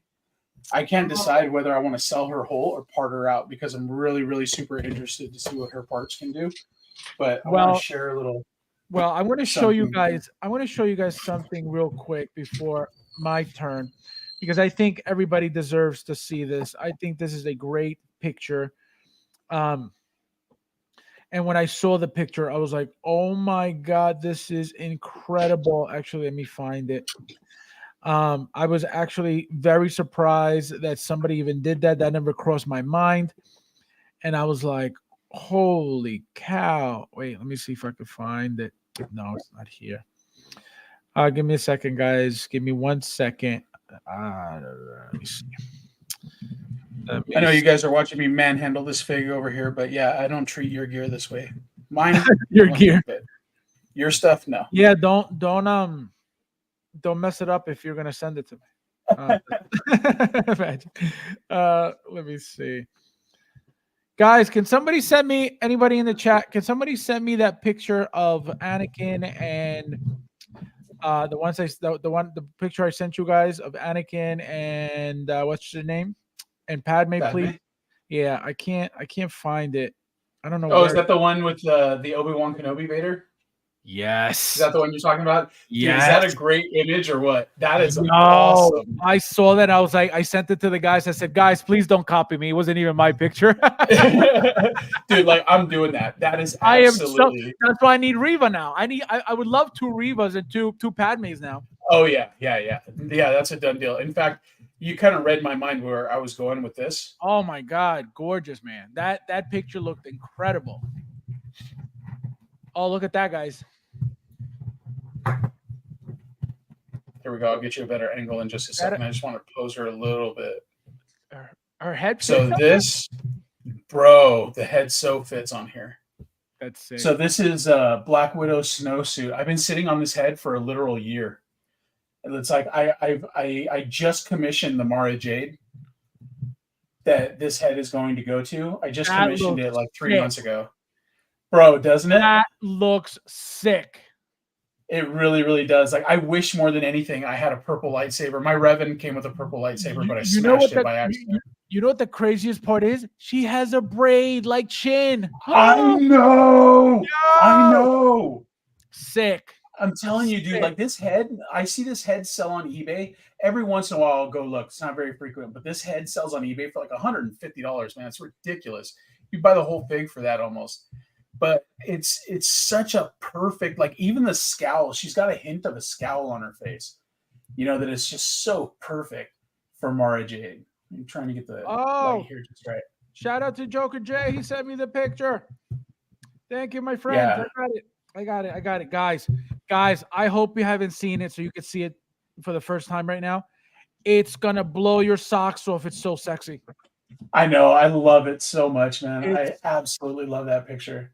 let me. Can we tease people for a little bit longer, or do we have to show them? We can just tell them how great let me it go. is or I'll go whatever. first. I'll go first, and then I'll show. Go. I'll go first. All right, guys. So my figure is this beauty. This figure, guys, is such a hit. I love everything about this figure. Look at that hair. Look at that hair. That hair. Look at the detail. Oh, that's great, man. I didn't even see that before. Oh my God. Wow. Look at this. Gorgeous. You would never get that with artisan hair. I don't think. Yeah, I mean, Never. how precise it is. I don't think so. Never. They did a pretty good job with the hair on. I can't remember who the third-party company was, but the Amidala. You don't get to see it because unless you have the figure. But the back of her head actually has real hair in ponytails. It's kind of reminiscent of that style. The Queen Amidala, that one? Yeah. Oh, yeah, really? we were talking about it about a month ago. I did see. It's got like little fake hair, like a little few strands of hair. I did see that. Yeah, it's got a couple braids in the back. It's pretty neat. Yeah, I saw that. I did see that. Guys, so this is the picture that I'm trying to show you guys. This thing is beautiful. Okay? Beautiful. And as soon as I saw it, I was like, oh man, I need my Reva so bad. Just to take the pictures. If I could get a second Reva and a second Padme, I'll definitely do a look at that. Love it. Absolutely love it, man. I love it. I love it. I really, really do. That whoever thought about that. Brilliant. Yo, that never crossed my mind ever. I mean, I don't have the figure anyway, but that is super sexy. Yeah, that's what I'm doing with mine. Like I'm so glad because I when Padme was announced was before I really started getting into doing pre-orders for people. I thought, there's not a whole lot of money in it, because when I sell a pre-order, if it's not waitlisted, I get to do a markup if it's waitlisted, but if it's not waitlisted and I have to be competitive, there's the only reason that I do pre-orders is to establish and develop relationships with my clients because the money's not worth it. It's only a few bucks, but it helps me make those connections. So Padme was before I really started getting into doing more and more pre-orders. And I thought, I don't give a shit about this character at all. It's not like they included the torn shirt or anything like that. Like I thought that would have been a good addition to the figure. I wasn't interested. And then as time went on, 8 months down the road, I'm looking at it going, I don't want to regret it. So I'll go ahead and, I'll put some of these out for pre-order. And then when those blogger photos hit, man, my pre-orders on those sold out within like a week and a half at the most. And I'm so glad seeing this picture has made me so glad that I kept one for myself. Because that's exactly the Padme figure. Oh, so that's exactly what I'm going to do with it. Like, honestly, she'll go out for parts and I'll just keep the head sculpt because it's amazing. That going on that Revo body is just, no, it's beautiful. What a great scene, man. Like there's so much said in that. You know what the scary thing is? That it looks like it belongs. Like that's what the figure is supposed to be. Yeah. Yeah. And it's like, that's what my concern was with this one as well. When I slapped the Mara Jade, that's it. I'm not going to say snowsuit anymore. But when I snapped the Mara Jade head on this one, I thought that it was going to look awkward and janky because, the neck is a darker skin tone, but you don't even notice it. Yeah, so, and you definitely won't notice it there. She needs I don't know. She needs a veil or like a hood. You need to make that a little bit darker. Yeah, she needs the Revo hood. Yeah. Only reason I'm going to disagree with you on that is because the ponytails in the back, the way that they're curved and tied up. Like I think you would miss out so much. I don't need to see it that way.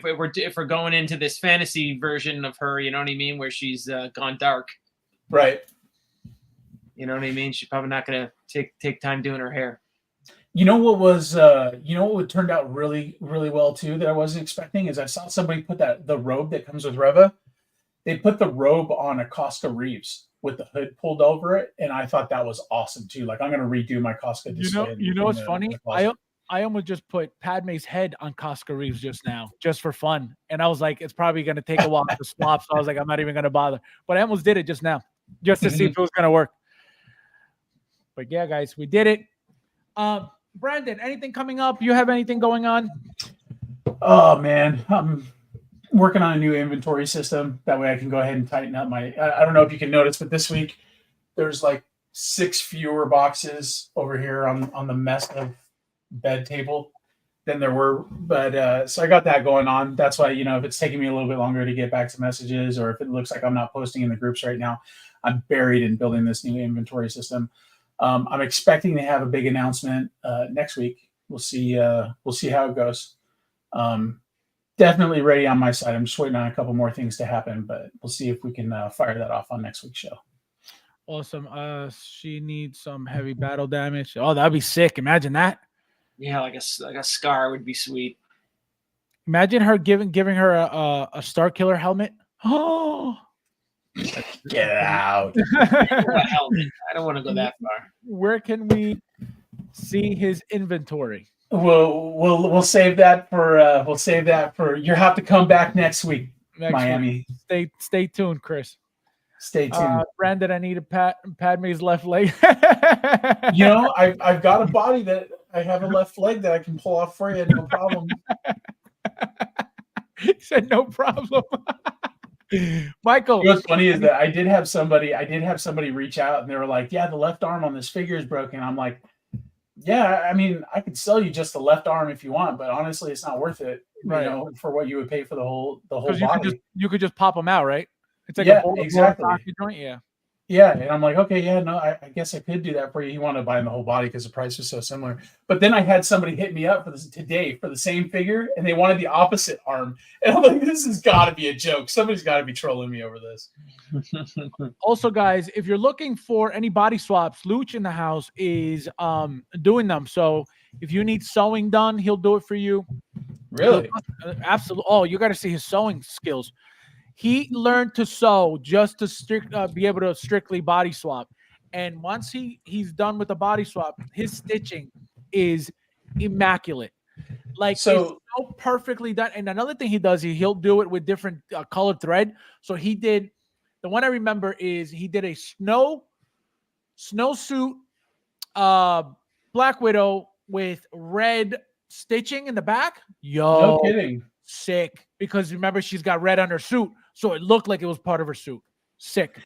Let's can we plug his Instagram or everybody knows it? What's his Instagram? What's your Instagram, Luch? Type it in the chat. Because Brandon wants your skills. I gave up on that stuff. Like I don't know. You've heard of that Tony May, right? Yes. I bought a couple of his customs. You know what I mean? He was doing like an Alex Ross Superman and Alex Ross Batman. And, they come as like unpainted kits. Like you get a head sculpt and it is not painted at all. You know what I mean? So it was too much work. I just, they sit. I never got around to it. No, I remember Tony May. Tony May, he was a big customizer. I believe him and his wife were doing the stuff together. And I remember buying my first cape I bought from him. Was my black, my custom black suit, Man of Steel Superman, and he was the only one making. So I bought I got the figure painted because I had, I sent it out, got it painted, got it sent back. What that cost you? I don't remember. That was so long ago. I want to say maybe $150. And then I got the figure back. Obviously, a red cape's not going to work. So then Tony May was making those capes at the time. Mm-hmm. I bought my first black cape. Oh my God. If I showed you guys this, let me show you the figure. The figure looks beautiful. Yeah, I'm always, I figure like a really good, like I don't want to do a cheap paint job. And I feel like a good paint job is going to cost me a fortune. Yeah, you're not wrong. And at the end of the day, that's one reason why I tend to stay away from, I don't paint flesh tones well, and I don't have the time to practice as it is. So it's like, yeah, if you're going to do it right one time. Don't do it half-assed because you're always going to look at it. Because I have some horrible head sculpts, and let me tell you, they're horrible. So this is from Man of Steel. This is the Man of Steel figure, painted black, completely customized black and gray, as you can see. This figure wasn't made, but this was from that one scene of the skulls in the ground. Yep. But so I got this customized. This was my original figure that was painted black. There's no bleeding. There's no, color coming off of it. Nothing. It's perfect. So he painted the suit black then, huh? Well, they painted the suit and then the symbol gray as well. So everything you see, it's even gray right on the Does belt. it feel stiff and rigid or no? Not at all. It feels exactly like Hot Toys. Really? No Oh, kidding. Look at that. Exactly like the figure. And then the cape Tony made. This is a beautiful look. You can see right through it. It's nice and thin, but it's got some Look at to it. that. Look at It that. drapes well. Yeah. Oh, it's a beautiful cape. Look at the. Let me show you from the back. No, that's good stuff, man. I like Beautiful. that a lot. This is one of my favorite. And then I was getting customized bases. So this guy was making these stickers for the bases, and you were just ordering, whatever That's you needed awesome. from him. So I'm telling you, this is one of my favorite figures of all time. I will never get rid of this figure just because of how it looks. And even the what do you call it? The original one, the red, the red and blue is one of the best. The suit is what makes the figure. This suit was one of the best Superman suits ever made, in my opinion. I love that suit a lot. Let me put this away. All righty. All right, guys, let's see what you guys are saying, and we're out of here. Old Monkey says, yeah, and Inquisitor demonetized now. I know. Michael owes me 1,000. I hope I don't get a strike for that. I hope I could explain to them it was a joke. Nice stream, I hope you do get a strike now. Nice stream, gentlemen. Have a great night. Thank you for being here, my planner. I appreciate you being here.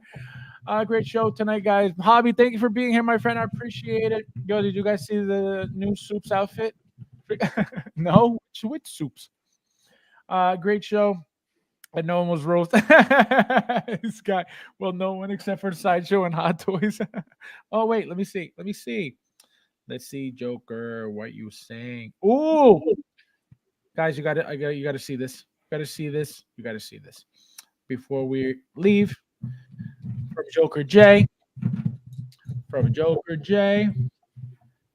Look at that. That is one beautiful suit.